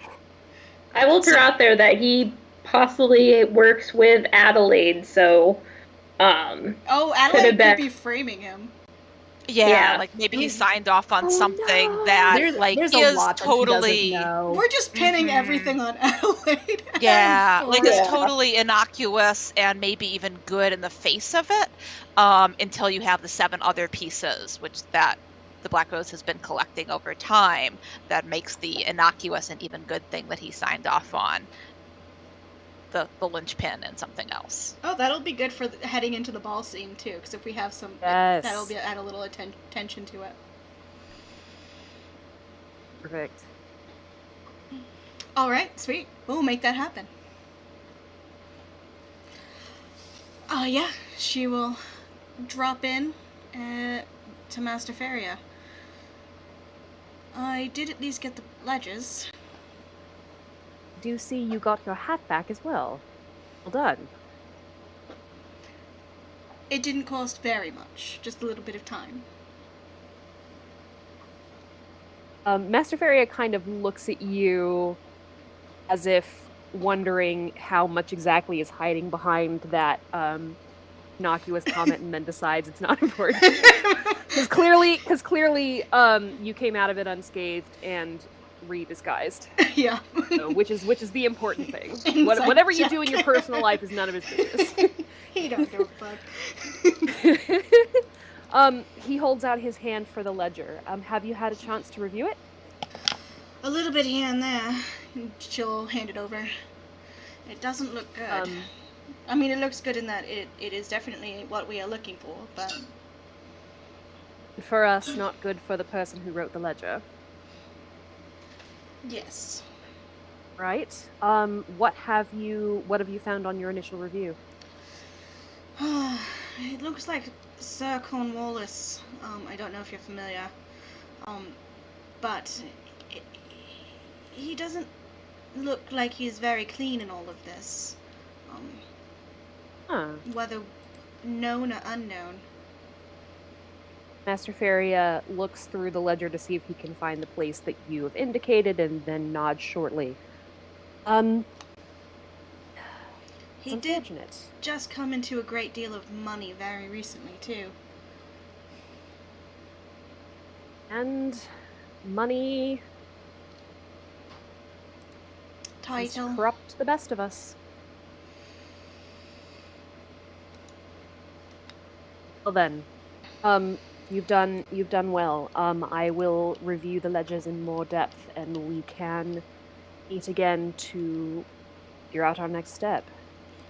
I do have an opportunity socially to do a little bit of digging.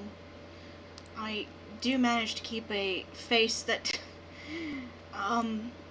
is fairly innocent, and I think that I can ask inane, innocuous questions and might be able to get some information about him. Oh, very well. When will you have this opportunity? There's a ball coming up, and my question. Let's establish that he knows who her real identity is. Sure. My Aunt Hilda is pushing me hard in his direction, so... Oh, so you will be your escort the evening? I don't know if he'll be my escort or the pretense is that he is my aunt's escort, but really there for me, so... And she just shrugs. Right. From everything that Cosette has said about Hilda, Master Feria is like, yeah, this tracks. Yeah. Very well. That sounds like a reasonable next step. If I find anything in the ledgers that may point to more specific information between now and then, I will let you know via our usual place. But in the meantime, proceed with this plan, and And we will plan to meet afterward. And I did such a good job I get a new dagger. He rolls his eyes, but he does have a dagger that he now gives to you. She takes it. Good. I'm going to run into that fly trap again, and can be sticky to get off your trail. Yes. She very rarely lets things go. No. Very well. Be on your guard. Do whatever means you have to do to stay out of her sights for the meantime. And we will discuss once you've spoken with Sir Cornwallis. She gives a sharp nod, and she knows that Master Fair is a man of few words, so she will make her way to go to her next meeting. She's a busy lady. She got meeting after meeting after meeting tonight. One moment, Rose. Yes? That other situation you mentioned in your letter? Yes, the Scarlet Petal approached me about a possible job. I was going to get more details. Right. Is there anything you need from me before you meet with her? No, I don't think I think I can take her if things turn out badly. Right. Please check in once you've left that meeting. I will. Other than that, I will leave the course of action up to your judgment. She gives a nod. He gestures that she can leave, and turns to head back to his place of residence. All right. And then in the meantime, the Scarlet Petal is doing a quick investigation on her way to meet with the Black Rose, and is going through Marcus Sewell's belongings with permission from Captain Sinclair. Is there anything that she finds that would be useful to her? I don't have any resolve tokens. Dang it! I spent my last resolve token. What would you like that resolve token for? I have some. I'll lend you one. Oh, I was just gonna offer a resolve token to find something useful. I was gonna say, like, if we want to talk, like, if you want to propose something that you would like to find, that feels fine to me. If it is bad for someone else, you have nothing to offer them, so talk it up real good. Or if someone else would like to offer you a resolve token to have you find something that would be relevant to their interests, like, all of these things are on the table. But also, like if there's nothing, if you would like to find something that is not, like, actively terrible for somebody, or yeah, just talk it out. Let's workshop it. What would you like to find? Scarlet Petal is looking for something that might confirm where exactly he was headed when he was last seen and why.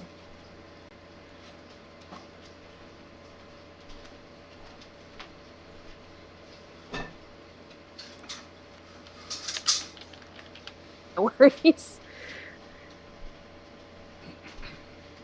I should have known better to take it out just as that was happening.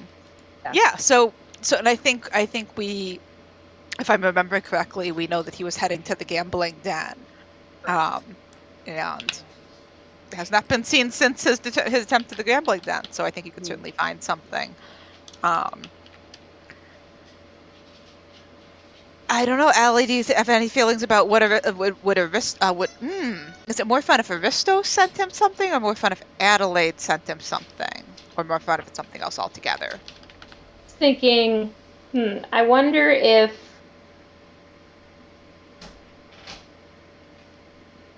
just for the sake of, well, let's see. I would like to offer a token that that Marcus received a note from the You know what? I think Marcus received a note from the Midnight Lunaria asking, and I'll leave the particulars kind of in the air, but it might have led to Marcus going to the gambling dens for some reason. Is this a forged letter from from quote unquote the Midnight Lunaria, or is this? Do we think or I mean, it could be. Isabella? It could be a Would note. the Midnight Actually, it Lunaria have risks. brought him there? Yeah, it's possible that it was a forged note. But I can offer. I think whether it's real or forged, I think that it's probably not good for the Midnight Lunaria. Yeah, it doesn't sound good. Yeah. Trying to think if there's anything, but I will offer a resolve token if that helps the situation, because I'm down. I need to figure out what yeah, because I'm for what you're saying. If someone needed a resolve token, I've got them, and I'll pass them out. Yeah. Now I guess this would. I mean, well, the only way if we're so you would get my resolve token for that, or it could be that the note could possibly implicate. The note could implicate the Scarlet Petal, and the Scarlet Petal has to decide whether to hide it or not. I heard an ooh in there as well. I was thinking perhaps actually Marcus could know Fiamma childhood and have been in search of Fiamma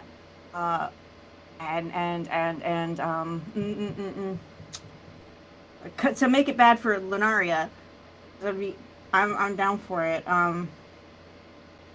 Percolating to meet. I don't know. You know what? We can leave particulars to be discovered along the way. So I can hand over the token, say it's from either Fiamma or the Midnight Lunaria, and kind of maybe role play from there about how that goes. Yeah, perfect. I'll offer the resolve token for it though, so that way you don't have to. Yeah. Okay. Perfect. Who do I offer it to again? No, you would be offering it to yourself, right? I think so. Bad for you, yeah. Yeah. Forget it. I'm accepting it anyway. No resolve token needed. Delightful. Okay. I will also. I think we have one session on the calendar after this one, so just a reminder if that affects the pacing of anyone's arcs and desires. Gosh. So I think I'm hearing the letter is from. So what the Scarlet Petal finds is a letter to Marcus from. I think from the Midnight Lunaria. From the Midnight Lunaria, inviting him to the gambling den? Or at least in the requesting his vicinity. presence at the gambling den? Yeah. Okay, sounds good. Scarlet Petal is going to pocket that. And then after doing another sweep, head over to her meeting with the Black Rose. Delightful. Where are you meeting the Black Rose? We had a spot. Yeah. We definitely had like a favorite chimney. Yes, a favorite chimney. I love it. So yeah, she gets to the chimney and kind of hides herself in the shadows and waits. She's got one hand on a dagger but hasn't drawn it just in case. She wants to be prepared just in case Black Rose comes after her, but is not intending to do a duel right now. Mm-hmm. And I think she'll approach. She's got her hand on her rapier, but it's not like in and on guard. She just it's there as she approaches. Excellent. Scarlet Petal stands. You came. She's a little surprised. I figured our previous relationship was worth at least hearing you out for about 5 minutes, and she'll glance at the clock tower and then look back to her. Scarlet Petal nods. Yes. So I have been hired for a job.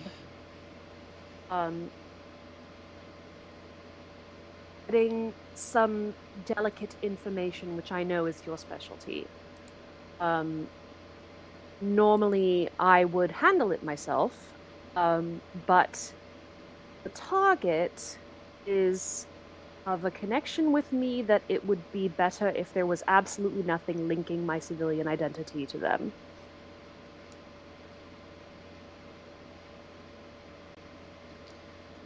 Who is the target? It's my eldest sister. Which one? Yes. Eldest sister. She's referring to Adelaide. Yeah. She's just aware that you have several elder sisters. Yes.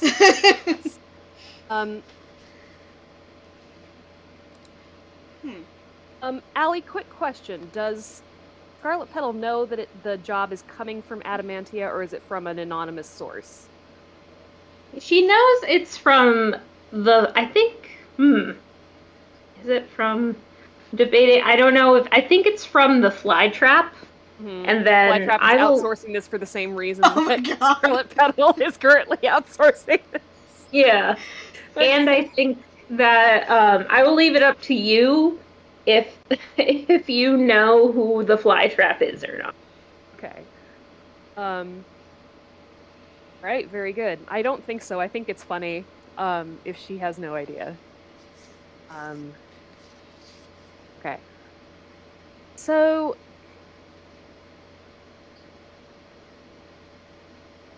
I received this request from another masked identity that is invested in finding out the truth behind some of Adelaide's dealings, and while she is my sister, it is true that she has caused a great deal of harm in the past few years. In ways that, honestly, I'm not sure I have a full comprehension of. And so I believe that it would be best if she was removed from the position of power she currently holds. But again, there must be absolutely nothing that would indicate that it was an inside job. Of course. So my thought was that I would give you one of my capelets and my mask so that you can pretend to be me, but you're not actually me. Mm-hmm. And you'll be seen somewhere else. Correct. I will be with my sister elsewhere. I'll do it. And I'll even do it for free, but I want a full night with the papers before we hand them over. You would rather have a full night with the papers than 5,000 pounds? Yes. Aye. That's for me to know.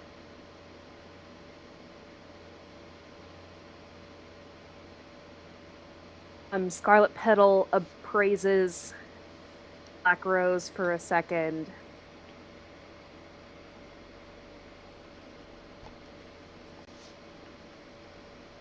She kind of knows what Cosette's whole deal is, why she's doing this.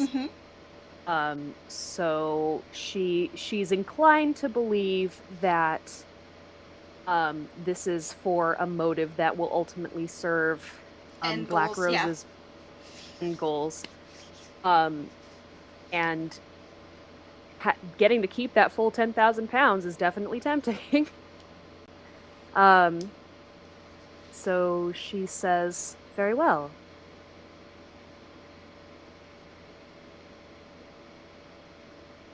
Fantastic. And when am I going to be stealing all your clothes? I will. That's a good question. I will leave the disguise in a different place for you in a couple of nights.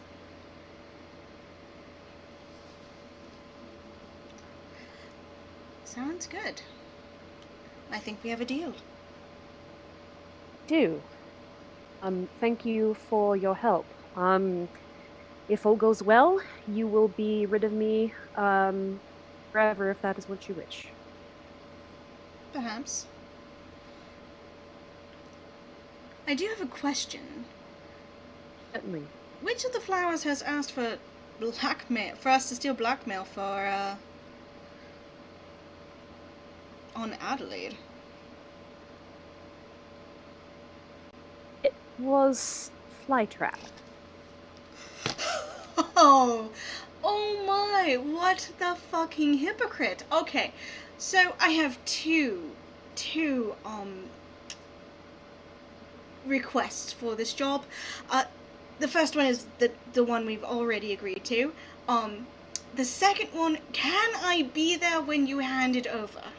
Please, please, please, I will forgive you. I will forgive you for leaving me for dead if you let me be there when you hand over this stolen paperwork to the Flytrap. Scarlet Petal's a little taken aback by this. She has been... Our wounds, old. Those wounds, new. She has been pissing me off quite a bit lately, and I would love to hold this over her head.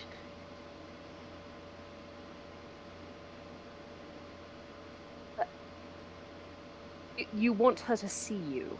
Yes.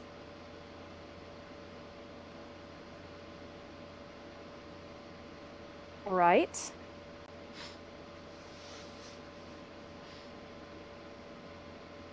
I don't suppose that can harm anything.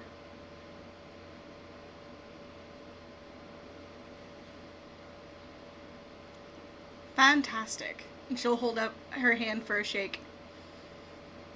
Scarlet Petal shakes it.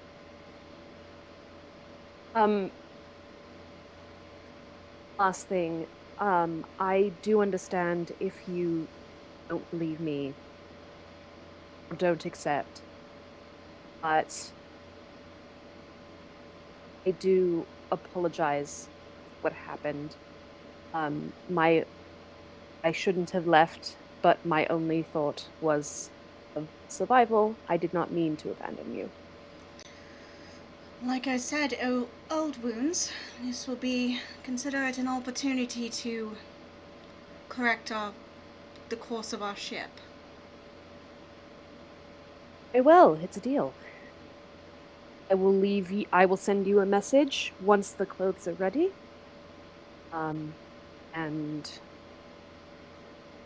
thank you for your help. She will tip her hat. Scarlet Petal tips hers back and then is gone. Yep, same. Mutual smoke bombs of disappearance. That's lovely. I will ask, although it sounds like you both are satisfied with that scene. Yeah. Anything Yeah. else you would like? Excellent. Yeah, I think we're good. I love that Cosette's like, just being a petty bitch will be her downfall. She was very excited about this. That's probably fine. The woman who has been chasing her after fucking stolen paperwork has paid a lot of money for stolen paperwork. Yeah. Cosette has forgotten all ill will. It's fine. It's just in the name of uncovering corruption. It's totally fine as long as it's like to resolve corruption.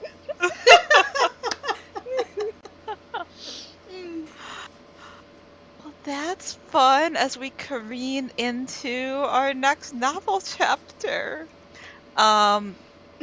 Which sounds like it will... So I think here's the question. So knowing that we have about an hour here and then next session. I think that gets us through the rest of this cycle and ends us either rooftop next time or rooftop plus novel next time. I think we get through novel. Ooh. I would like to try to power through novel and reputation tonight. Yeah, Which that would leave sounds us on good. epistolary and upkeep for in between sessions.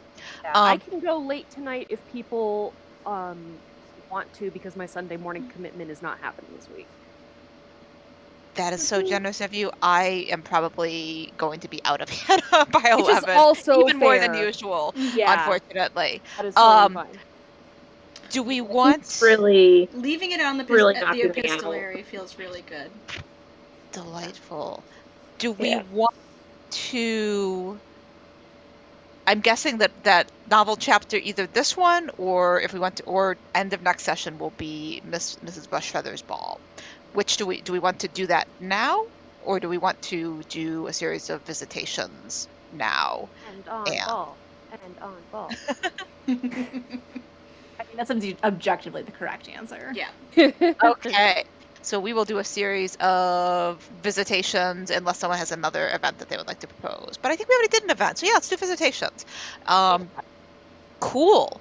So off the rooftops into the light of day? Question mark. What scenes would each of you like to propose? Margaret and Amaryllis. All right. I'm writing Margaret and Amaryllis for Marina. Cosette and Eleanor, and somehow Eleanor gets to see Cosette's tattoo. Okay. Ooh. Cosette and Eleanor and Cosette's tattoo. Delightful. If we're starting to hit the climax, then we got to start laying those seeds. Yeah, I looked at it. I was like, oh, what's my thing? Oh, okay, yeah. Rest the roller coaster. Mm-hmm. And I think I would like to see a scene with Eleanor and Fiamma potentially interacting or overlapping, not interacting, also interacting, but overlapping with Aristos, since there's that conversation that happens where Eleanor has asked, like, okay, sir, what is your deal? Aristos, being held accountable for the basket for situation. literally anything. His choices. Literally anything. For everything. Right. And if it's even just like, even if it's just like Fiamma overhearing the conversation, like that is fine by me. Like they do not necessarily need to be an intense part of it, but I would like some sort of like to start building the pieces towards a reconciliation there. Delightful. I don't know what I need. Okay. Totally fair. And this is sort of, I'll do the list for anybody who knows what they want right now. That gives us at least 3 to get started with. So if you and Allie would like a minute to think as we begin to plan a couple of scenes, that's also totally fair. Yeah, I think I'll hold until see what happens in these next couple of visitations might lend itself to let's do this. Cool. I often don't know what I want to see until halfway through the chapter, so totally fair. All right. Anyone clamoring to have their scene first or anti-first? I feel like Liz's is the most thought out, so we should start there. Perfect. Okay. So Eleanor is meeting Aristos at the tea shop at the aforementioned appropriate date and time to discuss, like, honestly, what is going on, sir. I think she probably is probably there first, and maybe is a few minutes early, has already ordered her tea, like is not giving him the courtesy of waiting around for him, like is very much like telegraphing as clearly as possible that, like, I am not an active participant in whatever you're trying to finagle here, sir. Ooh, and we have a proposal that maybe Fiamma is their having visited Adelasia or on the way Follow to? up. Excellent, Or excellent. she did just stitch her back together. So So we have our players Could present. treat you to tea, yeah. no, Adelasia owns the tea shop. Well, that's true, yeah. I could be leaving the back room. Yes, that works great. As Aristos is discovering that Eleanor is there and already has tea. Yeah. All right. Yeah. Aristos enters the tea shop. Is a bit surprised because to see her already there, already having ordered, like, he looks a little bit put out, but he'll go over and he makes his correct bow, like, Miss Culpepper, it's good to see you again. Mr. Knightley, you are here, as requested. Yes. How is the tea today, my dear Miss Culpepper? It's cold and bitter. All right. It's to be that way. And he will he will draw back his seat and kind of lounge in it. He won't bother with tea. Like, clearly, he can read the mood. Like, Yeah. now, I take it you were displeased with my donation to the Society of Gentle People Against Gambling. I have nothing against your donation. I have everything against your method of donating. Why on earth did you bid on my basket? Well, I needed an escort to a ball, and you are quite a pillar of society. It would be good to have you as my escort. Yes, and I am also the one who destroyed your previous engagement, or the hypothetical whatnot. You know, there's something else here, Mr. Knightley. If anything, Miss Culpepper, I owe you a debt of gratitude. For what? I think, and a little bit of his smirking disappears, I think that Z and I would have been happy for a little while, but not for very long. I think we might have brought out the worst in each other. Which does not even touch the surface of what you did reveal to me, which is a truth that I would have been quite bitter to have learned after the wedding bells had rung. Which is extremely fair, and yet somehow I am the one whose name has been slandered around town as having had designs for you myself, which I can assure you, I don't know if you started those rumors or what you've taken from those, but I can assure you, sir, that I have never been more repulsed by an individual in my entire life. Really? Of all the people you've met, I'm the most repulsive. You have a way of words, and you have a look about you. You say all the right things, you do all the right things. It's odd and it's off-putting.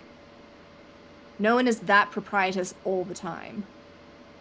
Culpepper, have you considered that the problem may not be in me, if that is the case?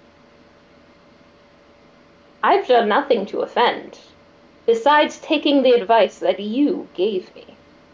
So perhaps you feel guilty, and it's easier to hate me. Sir, you speak out of turn.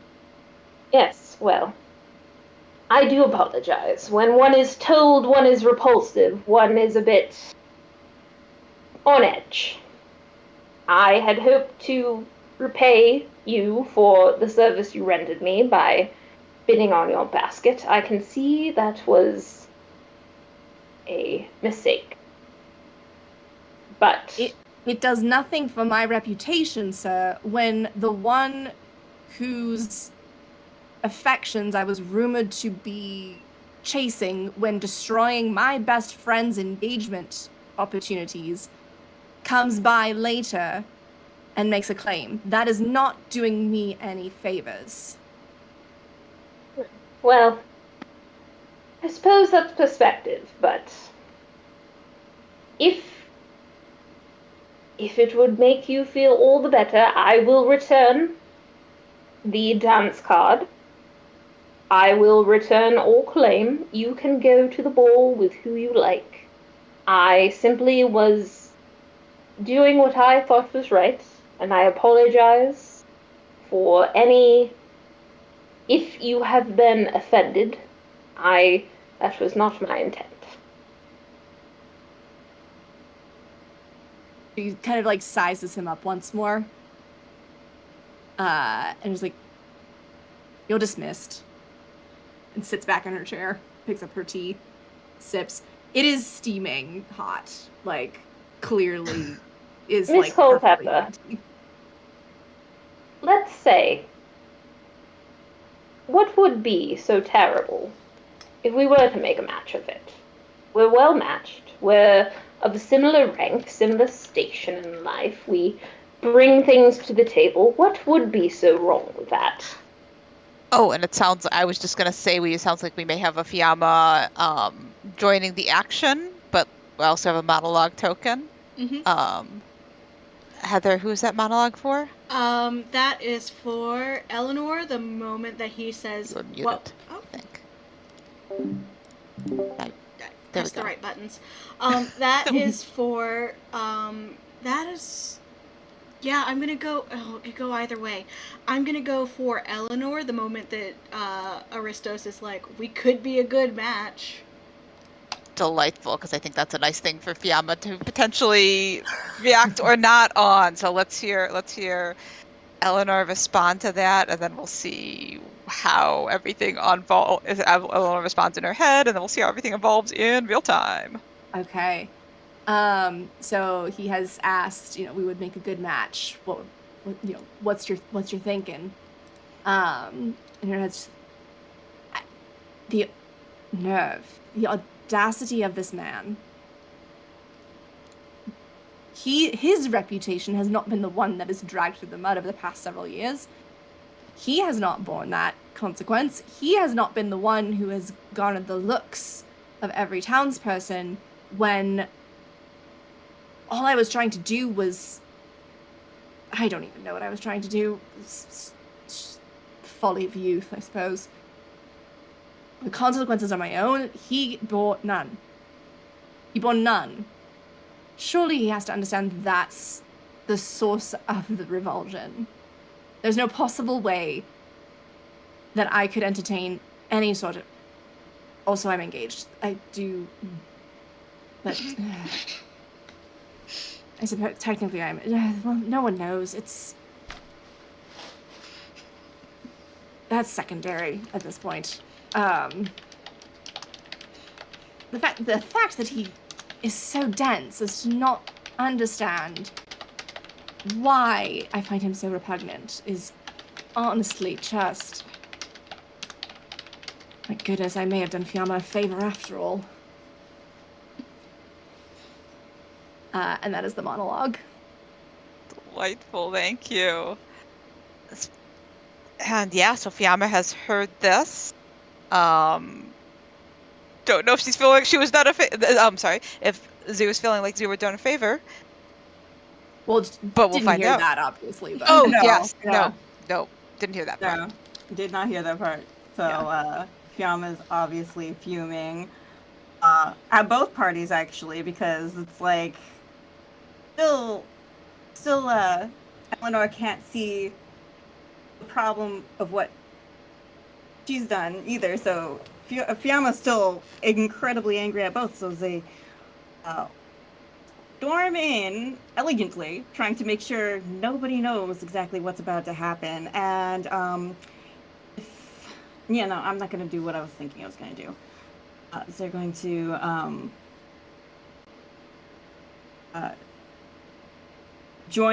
walk right up to the table and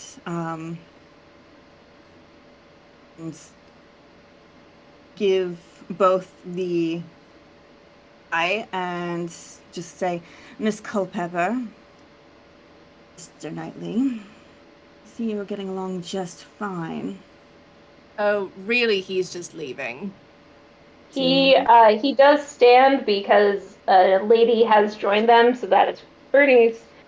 There's a little crack in the facade that he tries to bury down. Like, Fiamma, Miss That Mix, is not the name you are permitted to use with me, Mr. Knightley.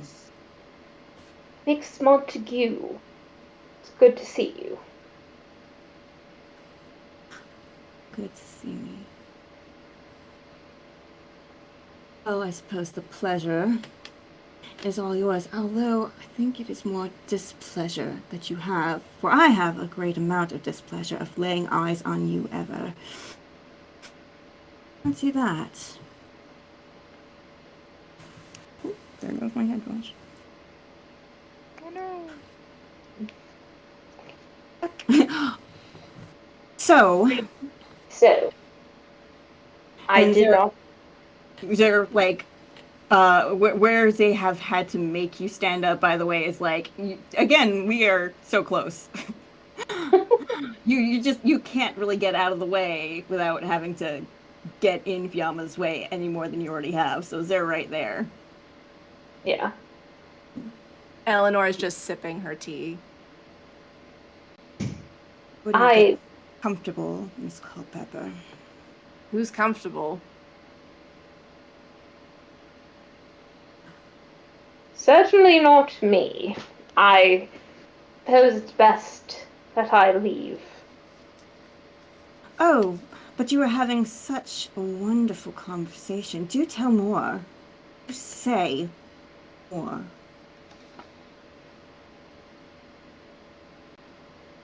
I think he kind of lowers his voice, which I won't do just for audio quality. It's like, thank you. Mix Montague, I do not think this is the place for this. I would delight in saying that nowhere is the place for you, Mr. Knightley, but unfortunately you are standing front and center for all the world to see your behavior just now.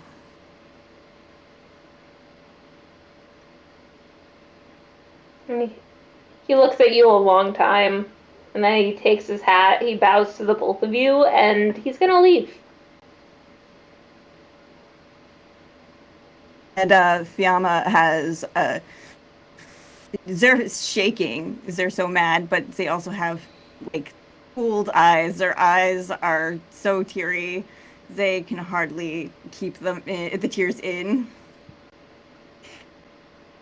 And Eleanor is just kind of sitting there, like a little. She sets her teacup down.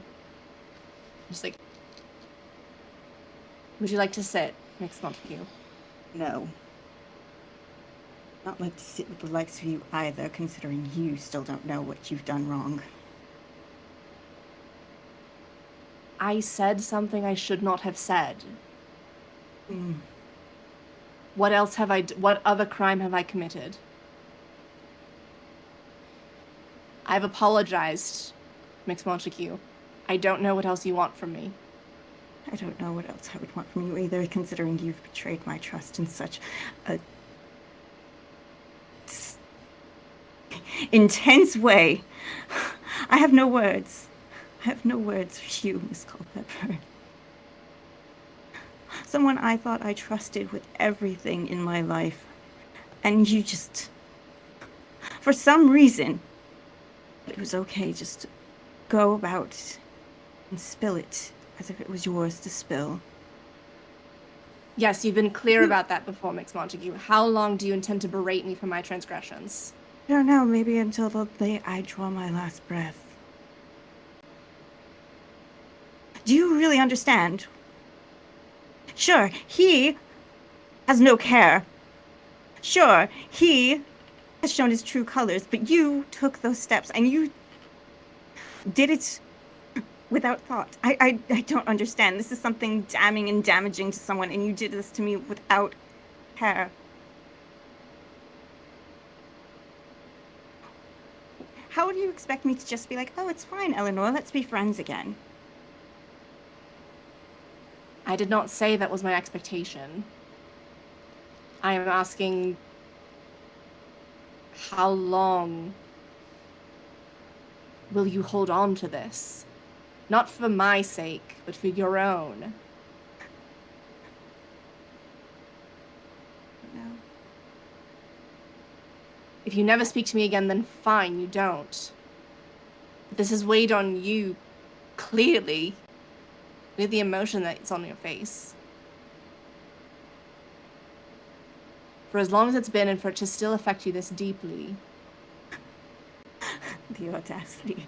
You're saying now, oh, you have no, you know what? This is why.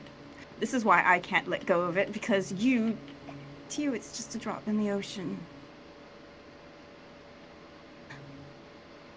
You act as though you are unaffected by it. When you have ruined, even if it was a fake happiness, you did this uncaringly. And you're expecting me to unburden myself. I don't understand you at all, Miss Culpepper. I don't. Now you're putting the weight on me. It's just like, let it go. Let it go.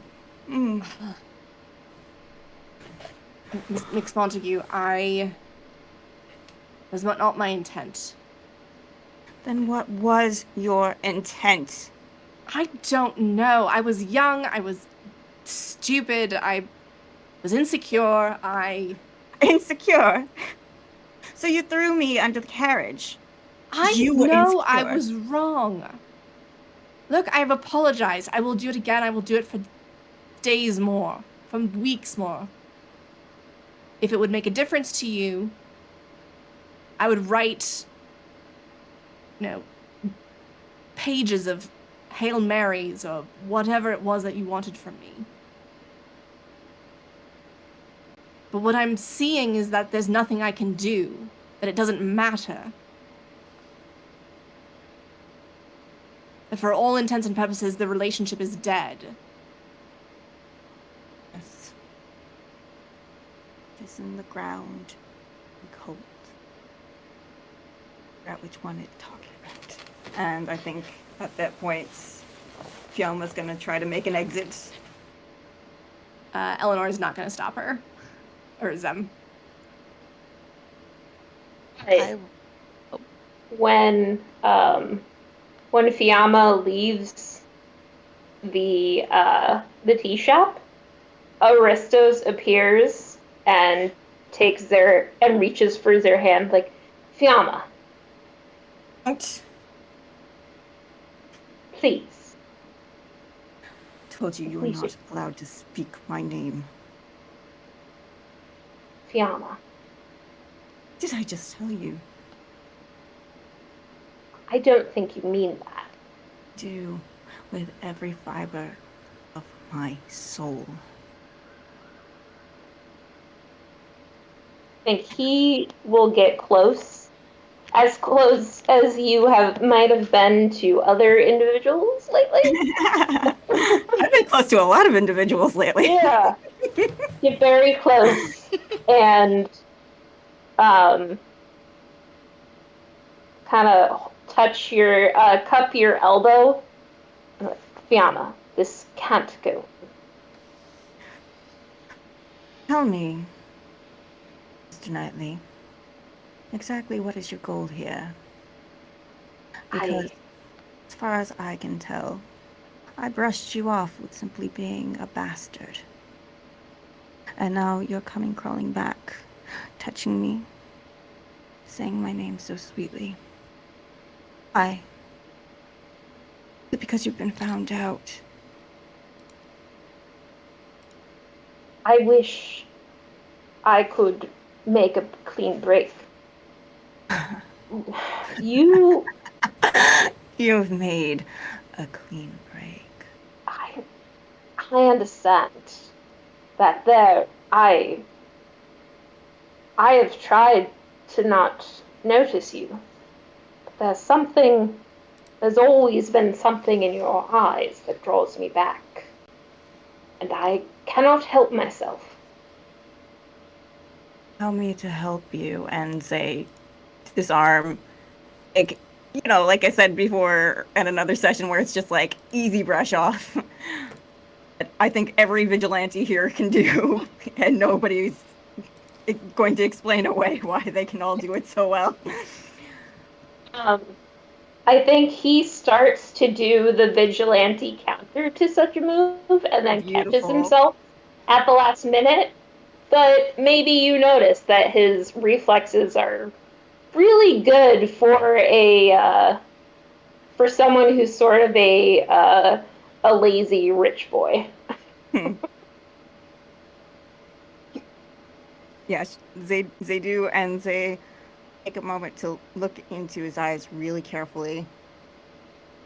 Mask it as quickly as possible because no one should know that they think about this either.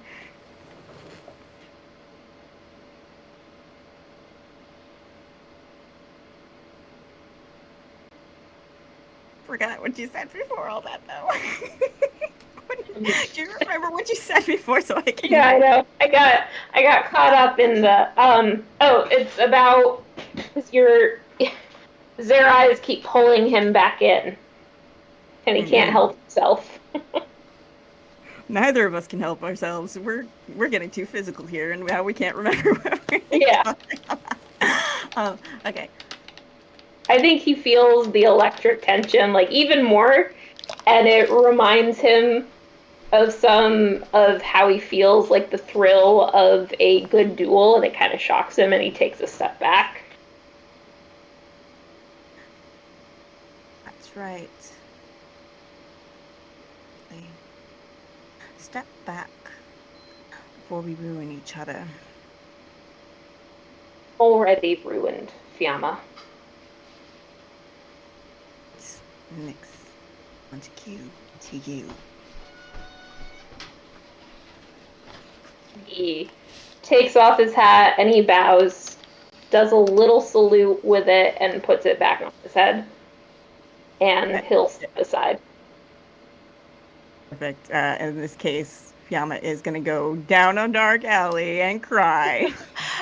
Oh, and that sets us up nicely then. Let's have a quick tone check-in. As we are sort of starting to crest towards setting up for Endgame. Gotcha. How are we? I want to remind we are set as a romantic comedy, so consequences yes, drama yes, but also mistakes recoverable from, and making sure that everyone is in position to land where they want to land. Thoughts, questions, desires to express. Yeah, I just want to check in with Isabella to make sure that we are in a position where there can be reconciliation between Fiamma and Eleanor. I don't know what that looks like right now. I'm kind of struggling, so. I'm so sorry. I think we can. I just don't know how. We seem to be going down a spiral, and I don't know what we're doing. I'm sorry. Okay. Well, I want the reconciliation. Might I recommend a course of action, You got a thing? I think that, Eleanor should do something to, not focus on repairing the relationship, but, repairing the damage, maybe? Eleanor tries to hook someone up with Fiamma, and someone who's, a really good fit and actually a nice person. Mm-hmm. Oh, is this where I talk to myself as Sir Cornwallis? Could be. Oh my gosh. But yeah, I feel like that might be the way to go. Instead of trying to I'm sorry, no you're not, I'm sorry, no you're not, because that's going to be a circle. I think if we focus on repairing the damage, that might do more, and making it very obvious that Eleanor was the machination behind all of it might be the way to go. Does that something like that feel doable for Eleanor? Does that feel like something that Fiamma could warm up to? If anything, Cosette could recommend it in their boat scene, which is coming up shortly. That's so cute. Yeah, Eleanor would be totally game for that. I don't like. She has no qualms about like. Okay, fine. If this isn't gonna work, we'll try a different angle. Like that's totally fine. I think it's just like, will Fiamma be open to that? Mm-hmm. Yeah, I think so. I'm so sorry. No, it's All right. that's why we Right. have check-in and to figure out how to steer everybody back towards where we want to be. So yeah, does that feel like something that Fiamma would be interested in? Would find appealing, and could find a way back to seeing the gesture as intended. I'm down for gestures to the show. Yeah, absolutely. Delightful. That was my DM brain going, how do we fix Yeah. this? Yep. Yeah. Yep. Yeah. I'm sorry. No, No. it's honestly like for me, as long as we're able to steer back onto the path, Mhm. that's what is important to me. So Mm-hmm. It's because I want you to achieve your goal. I just also apparently I do monstrous things. And latch on to like the things that I shouldn't. Game of big feelings, and we It's true. have a novel. We have this novel chapter. We have an epistolary coming up, where any number of letters could be sent to Lay Foundation. Yeah. I think Love especially the if boat Cosette gets idea. pulled into this plan, Mhm. she's a scheming little bitch. She can help. Mm-hmm. She doesn't look it on the surface, but she is. Amazing. Okay. Okay. Maybe, Yeah. I mean, someone could even redirect Adamantia's clear desire to matchmake. Oh my gosh. Oh, okay, yeah. I think we've got a plan. I think Okay. that we can do this. Yeah, that sounds good to Okay. me. Okay. Eleanor and I are both amenable. Thank you all. Wonderful. Thank you so much. I'm so sorry. No, I like honestly like it's totally fine, just as long as we get there in the end. Yes. Excellent. So I think we have that. I will add that to the list of things we want to see as well, to keep that on the radar. Anything else that anyone would like to check in on, as long as we're stepped out of character for a moment? Checks, asks, course corrections. I'll also make a note that we can have a out of character arc discussion in between sessions as well. At some point, I think that in order to wrap up the Larkspur, Eleanor, Black Rose, Cosette, somehow love rectangle love star quadrilateral. Yeah. 2-person love triangle. I think the Larkspur's gonna have to steal her coat, so we'll add that to the list of things that should happen. Larkspur stealing Cosette's coat. Yes. Yes, because we've already talked about like clothes swapping. Lots of clothes thefts. Yes. Yeah. Oh, yeah. All the clothes that. Stealing her clothes, Okay. seeing her change out of the. Like, if we had, like, 3 more sessions, I definitely have her, like, think that she's Cosette's the Scarlet Petal or something for a couple of sessions. Yeah. But Oh. But we are don't on have a the time. schedule. We don't have the time for that. All right, cool. I am adding Larkspur stealing Cosette's coat to the things we'd like to see. I'm seeing Eleanor setting Fiamma up with Sir Cornwallis, and Eleanor Fiamma reconciliation to the things we'd like to see. I am adding a out of character discussion about any number of end game desires and arcs to between sessions. Is this Cosette hiding costume? Then Eleanor finding this. That is a yes and to that. Okay, That cool. is a suggestion for how that could go down. Yes, yeah. I like Delightful. that. I like that. Because, I mean, we've already established the price for a hat. Yep. You want your pants? Come and get him. Delightful. Oh my god. And that will be a Oh. fun scene.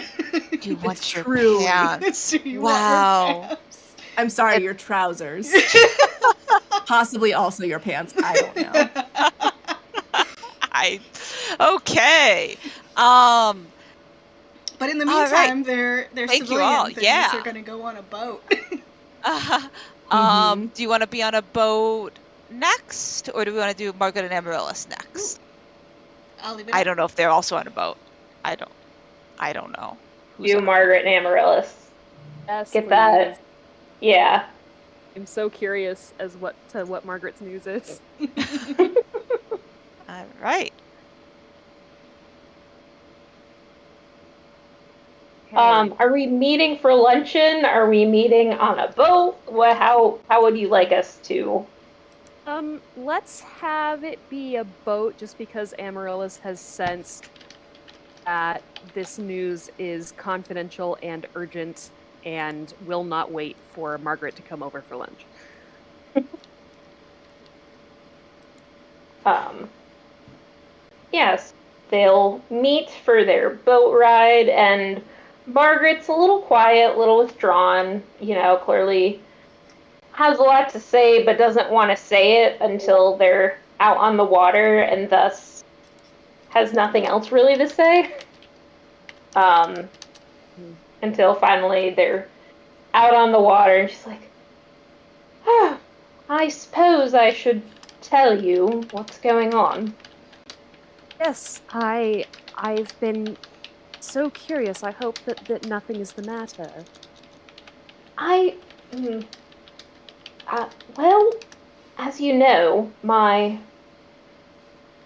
father was very, very upset about my ending the engagement with Mr. Johnson.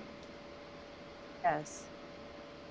And I knew, of course, he would be, and I suspected we would be at odds for a while, but it seems, I suppose I should back up. There was a woman, a friend of mother's who, having been widowed herself, came back into our lives after father lost mother, and was rather angling to take the position, but as I did not find her to be a good person, I convinced my father not to do it. I was at an age where he would listen to me. I was 17. He has threatened recently that if I do not either take Mr. Johnson back or find another match at the end of the season, he will marry the woman in question, and very likely, if they have children, I shall be disinherited in their favor. So. Oh no, that's horrible. Yes. Mrs. Smith is her name. I suppose she has a good quality. She's just very vulgar and not kind and gossips, and she has no sympathy for our tenants or anyone, and obviously there is a selfishness in my despair that I do not want to be disinherited. I understand, I am not innocent, but I think I could take the news better if he were to marry someone who was at least tolerable. I think he would really marry such a woman and bring ill on people in his care simply to avenge himself on you. In all honesty, I think I love my father, but he is a terrible judge of character. As far as he is concerned, he let her go simply because of me, not because there was any real fault. It was for the same reason that he and I were both quite taken in by Mr. Johnson, and even when Mr. Johnson's character became revealed, he refuses to believe it. He doesn't see it, and therefore it must not be true. I love him very much, and I do honor him and respect him, but he is too easily persuaded of the goodness of people. Sounds like his intentions, at least, are the best. What exactly is so displeasing about Mr. Johnson? I have tried not to press, because I know it is very upsetting, but if it would He perhaps help me better understand. have you ever known someone and then discovered that they were hiding a part of themselves? Amaryllis only barely catches herself at this revelation. Yeah, yes, I have.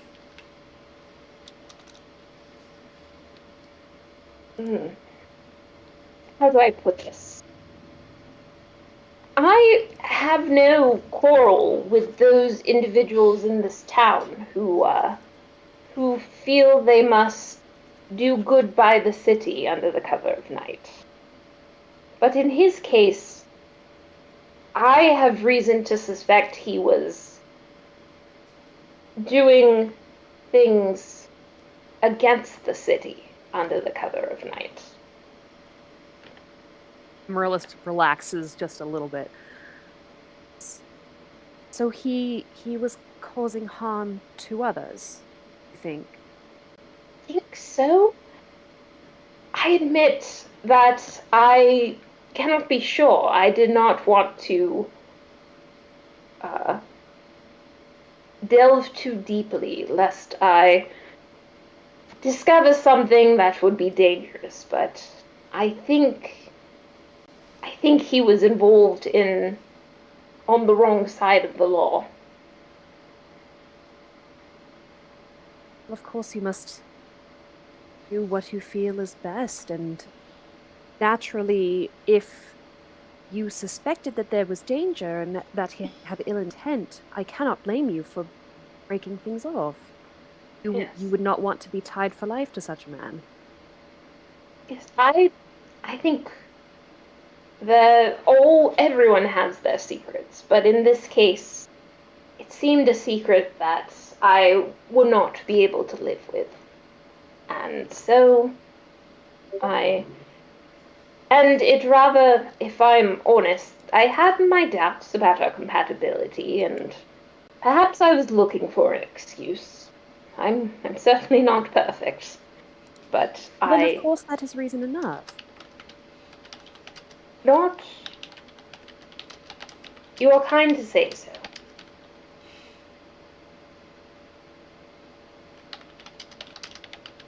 And so, yes, I do hope that I can marry someone who's understanding and good. I suppose I would rather find a way to make it on my own than be forced into a marriage to suit my father. But it is a bit of a blow, either way.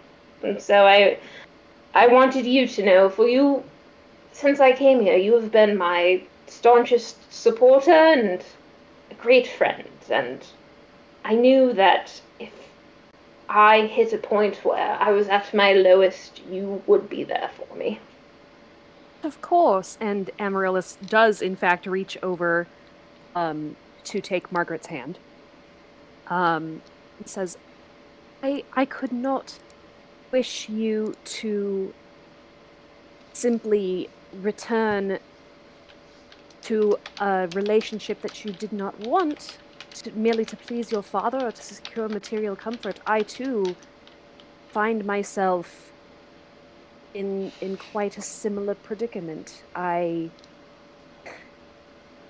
do not wish to marry for material concerns, although it is quite likely that I may have to. You deserve to marry someone you want to marry. She squeezes your hand back. Thank you. That is very kind.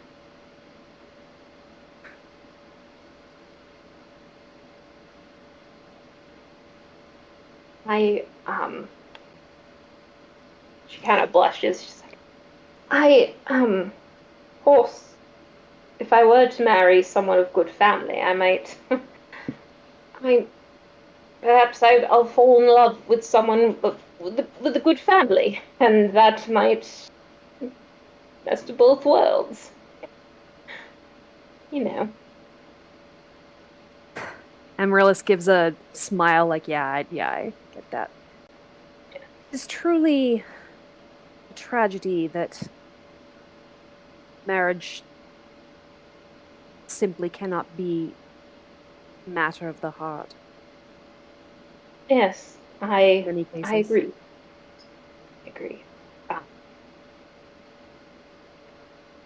But yes, that is what I wanted to tell you. I do thank you for letting me open my heart and pour the contents at your feet. But of course. She squeezes Margaret's hand earnestly. I do so appreciate that you've confided in me, and I would love nothing more than to offer you my services in any way possible in this matter. Thank you. Yes, I shall endeavor to be worthy of all your friendship, and if there's anything I might do, I will do it, I promise. Of course. Well, perhaps. What token is being offered in this moment of pondering what might be done? I don't even know, but something's gotta happen. I have a resolve token to make something happen, and I am going to depend on the peanut gallery to throw some ideas for this resolve token that has got to make something happen, because this is Do you too have a cute. desired outcome of this resolve token? I would like other to than make the both one... of them like they both gotta blush at least. Like this is like a blush level event. So you'd like at least one of them to catch on to what's going on here, or at least what the like, peanut gallery is going on here? One to catch on, or like accidental, like maybe an errant wave. They end up in each other's arms. Like I want some fluff here, and I am not very particular about the flavor or how it's. I was gonna suggest either a weather thing happens, or an oar gets lost in the water, yes. or Looks like we have another possible idea on the table. Let's hear. So I do love the little boat getting talked about some way to force someone into the other's arms. Mm-hmm. If someone wants that. My other suggestion is a cascade of the petals from an overhanging tree over this little river to come cascading down around oh them. my god. Yeah. I'd like both of these things to happen at the same time. Yes, maybe please. maybe there's a small wave that just sort of gently knocks the boat into like the sort of low branch of the tree, and they're just jostled in such that they fall together as the petals cascade around them. Wind helps. Aesthetic wind blowing in their hair. Yes. Yeah. Perfect. Okay, Delightful. so I'm gonna propose as a resolution to these resolve proposals, petals, and then distraction, and then or. And now the oar drifts away. Yeah. Give us 2 minutes of whatever happens in the wake of these events to keep us on track. Fantastic. Do I get both of these resolve tokens? I think Sure. So. Yeah. Oh, yeah. Excellent. Let's see. Right.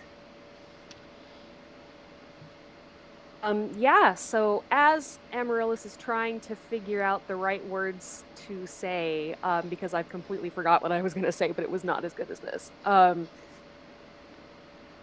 They pass under a tree, and the wind carries petals from the tree down and rains down on them, and she looks up and she's like, oh, my goodness. Spring has certainly come along. And she looks at Margaret. Oh yes. And I didn't bring a parasol. Oh, and I think the wave hits. No! Amaryllis catches Margaret as the boat sways. She tries to steady the boat with her other hand, and an oar is gone. Yeah. She's just holding on to Margaret like, what just happened? Yeah. And their boat is knocked into the tree, and the petals kind of cascade.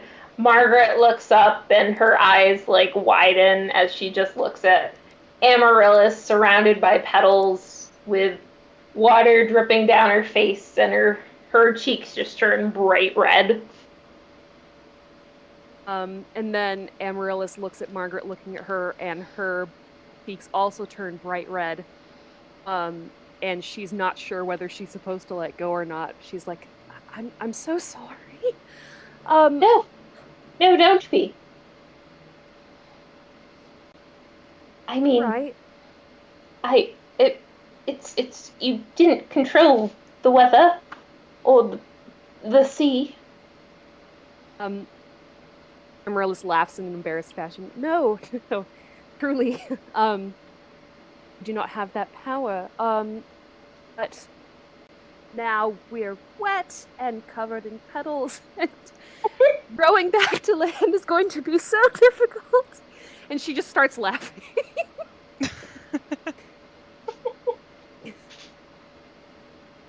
After a beat, I think Margaret starts laughing too, but she still holds on, and in fact, her grip tightens as she embraces you. Oh. Amaryllis returns the embrace, and says, Margaret, I don't know if this would be agreeable to you, but would you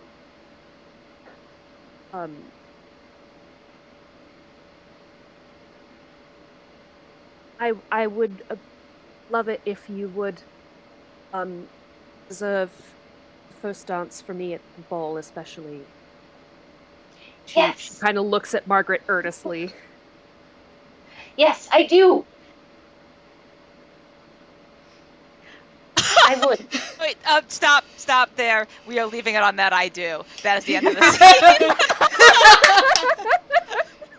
Yes. You can deal with any fallout you want in the epistolary or not as you see fit, but that is the end of the scene. I'm not even going to ask if there's anything else you want from that. Awesome. Thank you. That was adorable. That was amazing. Yay! I love it. Meanwhile, on another boat. I guess we're gonna find out what the source of the wave was. Huh? I'm sure it's fine. This may end up being our last scene tonight.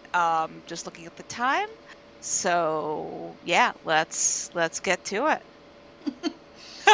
It's fine. Yeah. So Cosette is rocking like a soft minty green pastel fluff dress. Like it's basically tulle. It's basically tulle on tulle on tulle. Amazing. And a parasol. Perfect. Because she will burn. So I was gonna say, I'm guessing Eleanor is rowing then. Probably. Delightful. So Eleanor has kind of got the oars and is maneuvering to a neutral-ish spot in the lake. Just like yeah. Go ahead. I was gonna say, she just looks a little distracted. I am sorry about your basket. I did bid on it for what it's worth, but unfortunately, sorry, gotta grab a name. Mr. Knightley had a bit deeper pockets than I did. Honestly, I've told him my feelings on the matter, so as far as I'm concerned, I am at your disposal. Good. I think my Aunt Hilda is trying to set me up with Sir Cornwallis. He seems like he seems like a nice fellow, but he does seem rather grumpy. Sir Cornwallis. She's like kind of searching her face, like searching her memory a little bit. Sir Cornwallis. He's the one that his who was it? His cousin, his uncle, his great aunt, someone left him an awfully lot of money. That's the one. Well, he certainly would be very eligible if he wished to continue the ruse. I don't know how well I'd be able to continue it. It feels like he doesn't seem very talkative. I think he's just... My understanding is that he still works. Not for a living, obviously, but... You know, he doesn't have to. I don't know why he chooses to, but I suppose... I can't even begin to understand why. That would make me very grumpy if I had to work. Fair. Same, I think. Perhaps there's someone else we can point him in the direction of. Oh. I have a proposition, potentially, or I have an idea. I've been racking my brains trying to figure out how to make amends with Mix Montague. And the cause of my the result of my transgression was ruining the chance at a happy and prosperous relationship and a match that was suitable. I wonder if Sir Cornwallis might be an interesting alternative for them. They are both very serious. They really are. They really, really are. And I'm not saying he's an unpleasant fellow. He does seem like he's a very nice gentleman. I just perhaps think that he might not be any fun. Well, I do think perhaps he needs someone to... Bring that out in him. Exactly. Or or perhaps commiserate with, whichever. They either could be or both. serious together. Yes. Yes, they can bond in their seriousness. I like it. How do we make it happen? I think we should definitely do it at the ball. Yes. What if... Let's see. I could introduce Sir Cornwallis to you, and you could introduce Oh, maybe that won't work. You could introduce Sir Cornwallis to Miss Montague, but I don't know if that would help or hinder. I think it would be best if I spoke to Sir Cornwallis, extolling the virtues of Mix Montague, and then perhaps his interest gets so piqued that he insists on an introduction. I could arrange that introduction. I kind of know everyone, or at least I have the ability to hide behind the fact that I'm very new. That's extremely true. Right, so perhaps then you do attend with... Yes, you should definitely attend with Sir Cornwallis. And introduce him. If my escort just happens to disappear, then I will be free. Oh, what a tragedy. Oh, no. With my dance card empty. Oh, what a horrible thing to have happened. What a shame. I'll just have to work harder to get it filled. It's a dilemma that comes for all of us at some point. I don't know how to get and- rid of your Mr. Knightley, though. Well, he's essentially gotten rid of himself. Well, I made my thoughts on the matter no secret, and I am under the impression that he has considered my word to be as good as binding, and I am not expecting him to come for me on the evening of the ball. I do. And if he does, then that is Then his head. I will spill some very red punch on him, and he will have to escort himself away to get himself cleaned up. You're so smart. No, not really, but thank you. Ellen, Is that I think a resolve Ellen. token? Oh, it's so tiny. It looks like it turns into maybe a trademark symbol, but I can't The tiniest resolve token. Not to ruin the moment, so I guess know, it I is love appropriate. It's the tiniest resolve token. But you're in that chiffon dress, right? Yeah, it's Yeah. nothing. It is.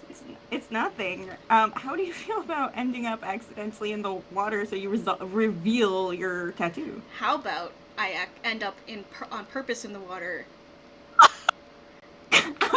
So I'm hear trying me to out. keep Hear you me out. out. No, hear me out. Like someone falls in the water that can't swim or something, and then she's like, "Oh shit! I actually have to do the hero thing like now." Okay. So we're throwing little Timmy in the water. What the resolve tokens for? It's okay. We know little Timmy's gonna be all right, so that's It's fine. Yeah. that's fine. Yeah, but who wouldn't jump in the water for little Timmy? Right. Eleanor absolutely would not. Or Yes, not in this dress. But Cosette would. Cosette would be like, shh.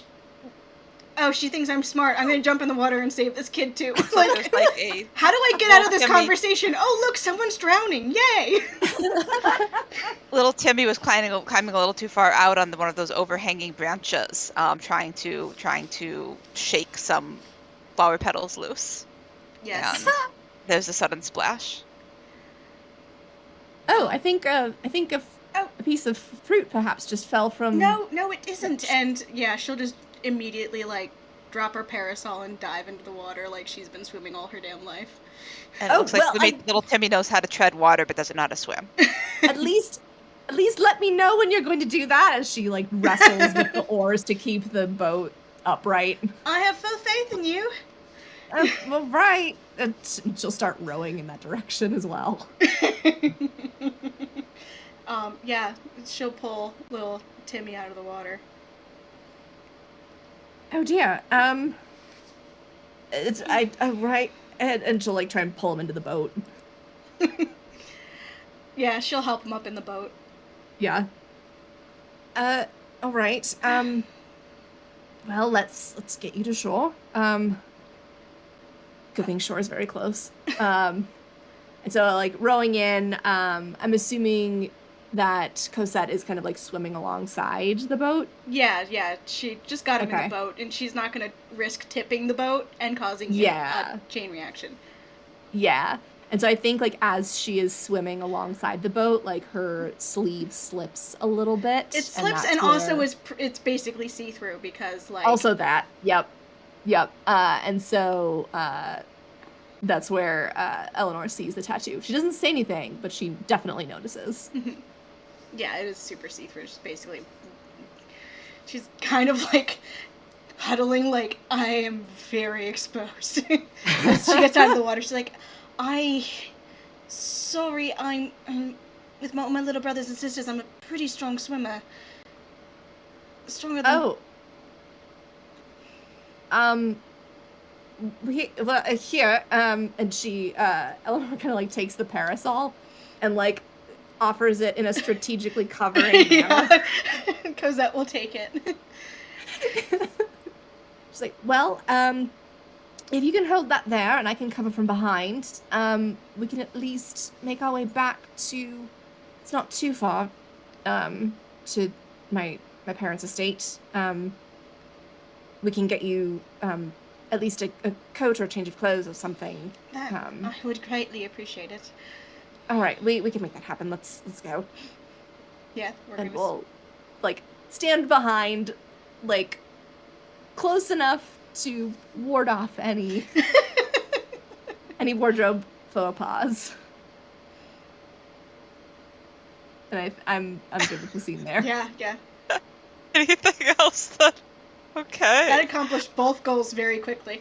That was very efficient. Oh no, Heroes she don't thinks. mess around. Oh no, she thinks I'm smart. I better save someone. Better do something dumb to keep my cover. Hey, it's reputation time. Who thinks they earned not earned or failed to earned a positive or a negative tag, or both this session? I think that I acted in contravention to society's conventions by getting you mean walking around in a see-through... in the see-through dress through the park where people are promenading? Yes. I can't wait to see what the tag is. Oh my god. Hilda is gonna be so mad. As pointed out by the Black Rose, I acted on a desire in a way that compromised my morality.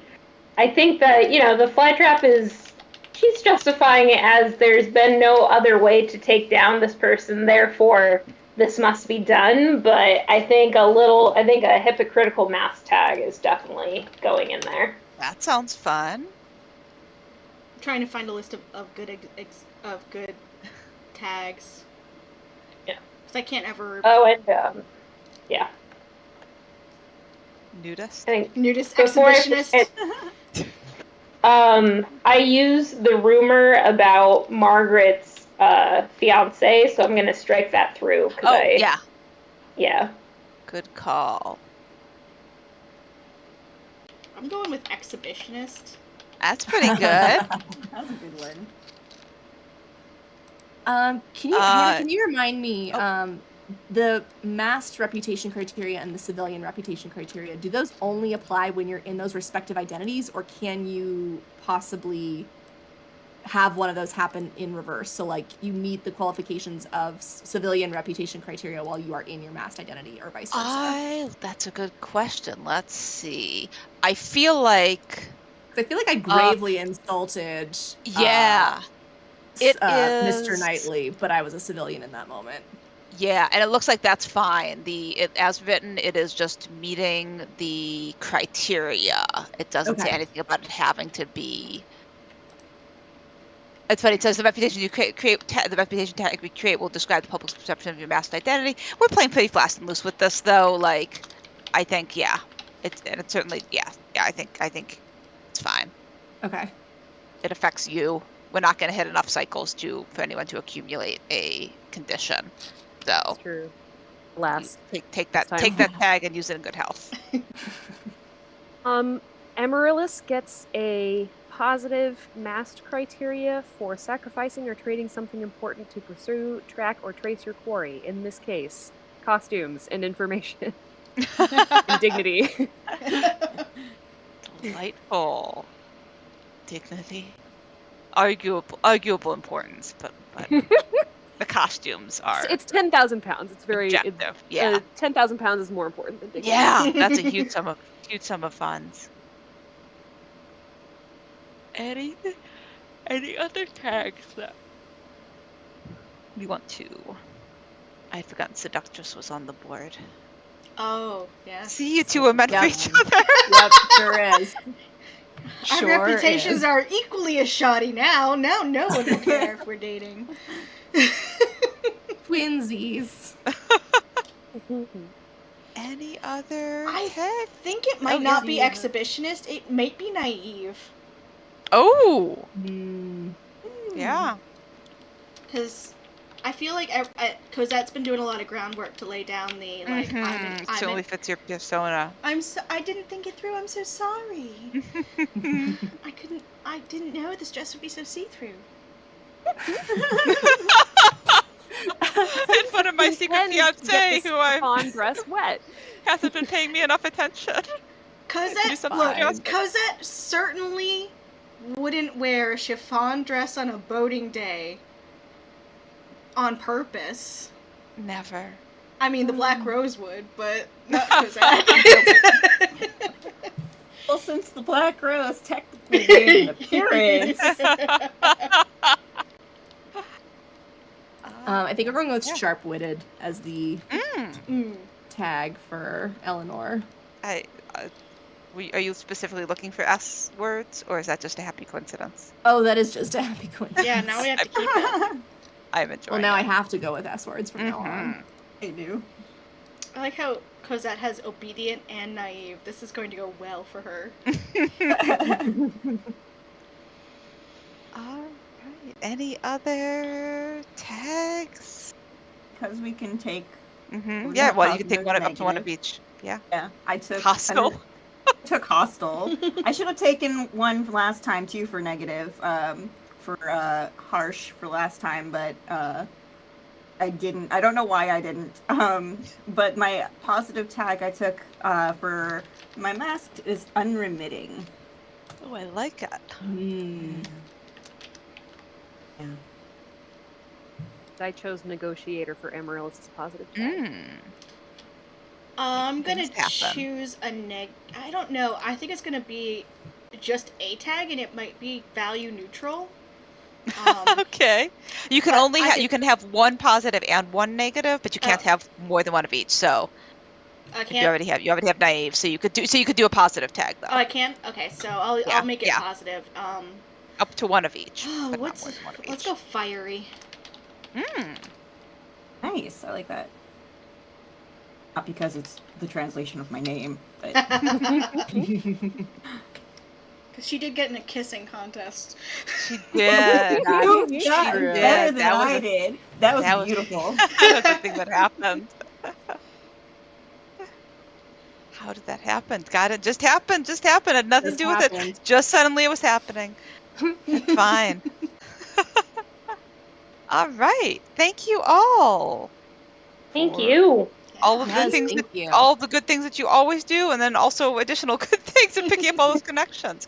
So, so we are entering another epistolary. We have it is a couple of weeks before the next session, I believe. It is in June.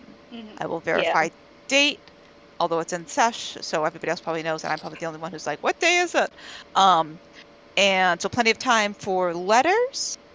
I will also probably on Monday create a channel for discussion of endgame arc things. Is it so not any on sort the of 23rd? Am I? no, we moved that Oh, okay. one. It is 11th. a Tom Holland umbrella, so now everybody has to stop everything they're doing and watch that, which is fine. That is a good It's problem so to have. good. It's so It good. is So so good. wonderful. It is not that late in June. It is June 11th. Yeah.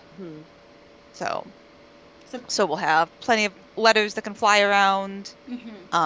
And we'll have a conversation about where everyone wants their character's arc to end up. So we can make sure to steer towards that. I think I cut you off there, Heather. No, it's gone. Don't worry Okay. about it. Well, if it returns, you know where to bring it. I'm running on G Fuel tonight, guys. Some of the chaos energy is just G Fuel. Hey, nothing wrong with that. It's strawberry shortcake G Fuel. That felt appropriate. Delicious. Anything else that anyone would like to bless you? Thank you. Touch on before we depart for the Honestly, evening? I've or afternoon, Adamantia. or- I have no strong feelings about her endgame, so however y'all want to use her, let's go for it, because she's just a... I have She's strong feelings about Adamantia's endgame. She's Oh, no, okay, not okay. out of character. Out of character. Don't worry, out Yeah. of character. Yeah. I want her to be mayor. Oh my That would be great. You know what? I will make the endgame channel right now so that can go into it. Perfect. Let's Air not feather forget that. swallow. Honestly, you Sounds know what? Nice. Cosette probably does too, because I think she likes playing with the fly trap. Yeah. I think she just enjoys trolling her a lot. Yeah. Mm-hmm. That would be delightful. As if does that her just continued. fiance. As does her fiance. They have so much in common, they don't even know. I can't wait for them to find out. Amazing. Delightful. All right, so there is Endgame channel. I've not put Adamantia and as mayor in there, but anyone who wants to can. So yeah, like propose what you would like to see for your person, propose cool ideas that you have. Obviously, everybody gets to decide what makes sense for their character, but talk as you see fit. And yeah, thank you all. You are delightful. I will see you. I'm barely losing my voice just as the game ends, so that's very good. Have a good evening. Catch you later. Night. Night all. Night, everybody. Bye. This was amazing. Yes.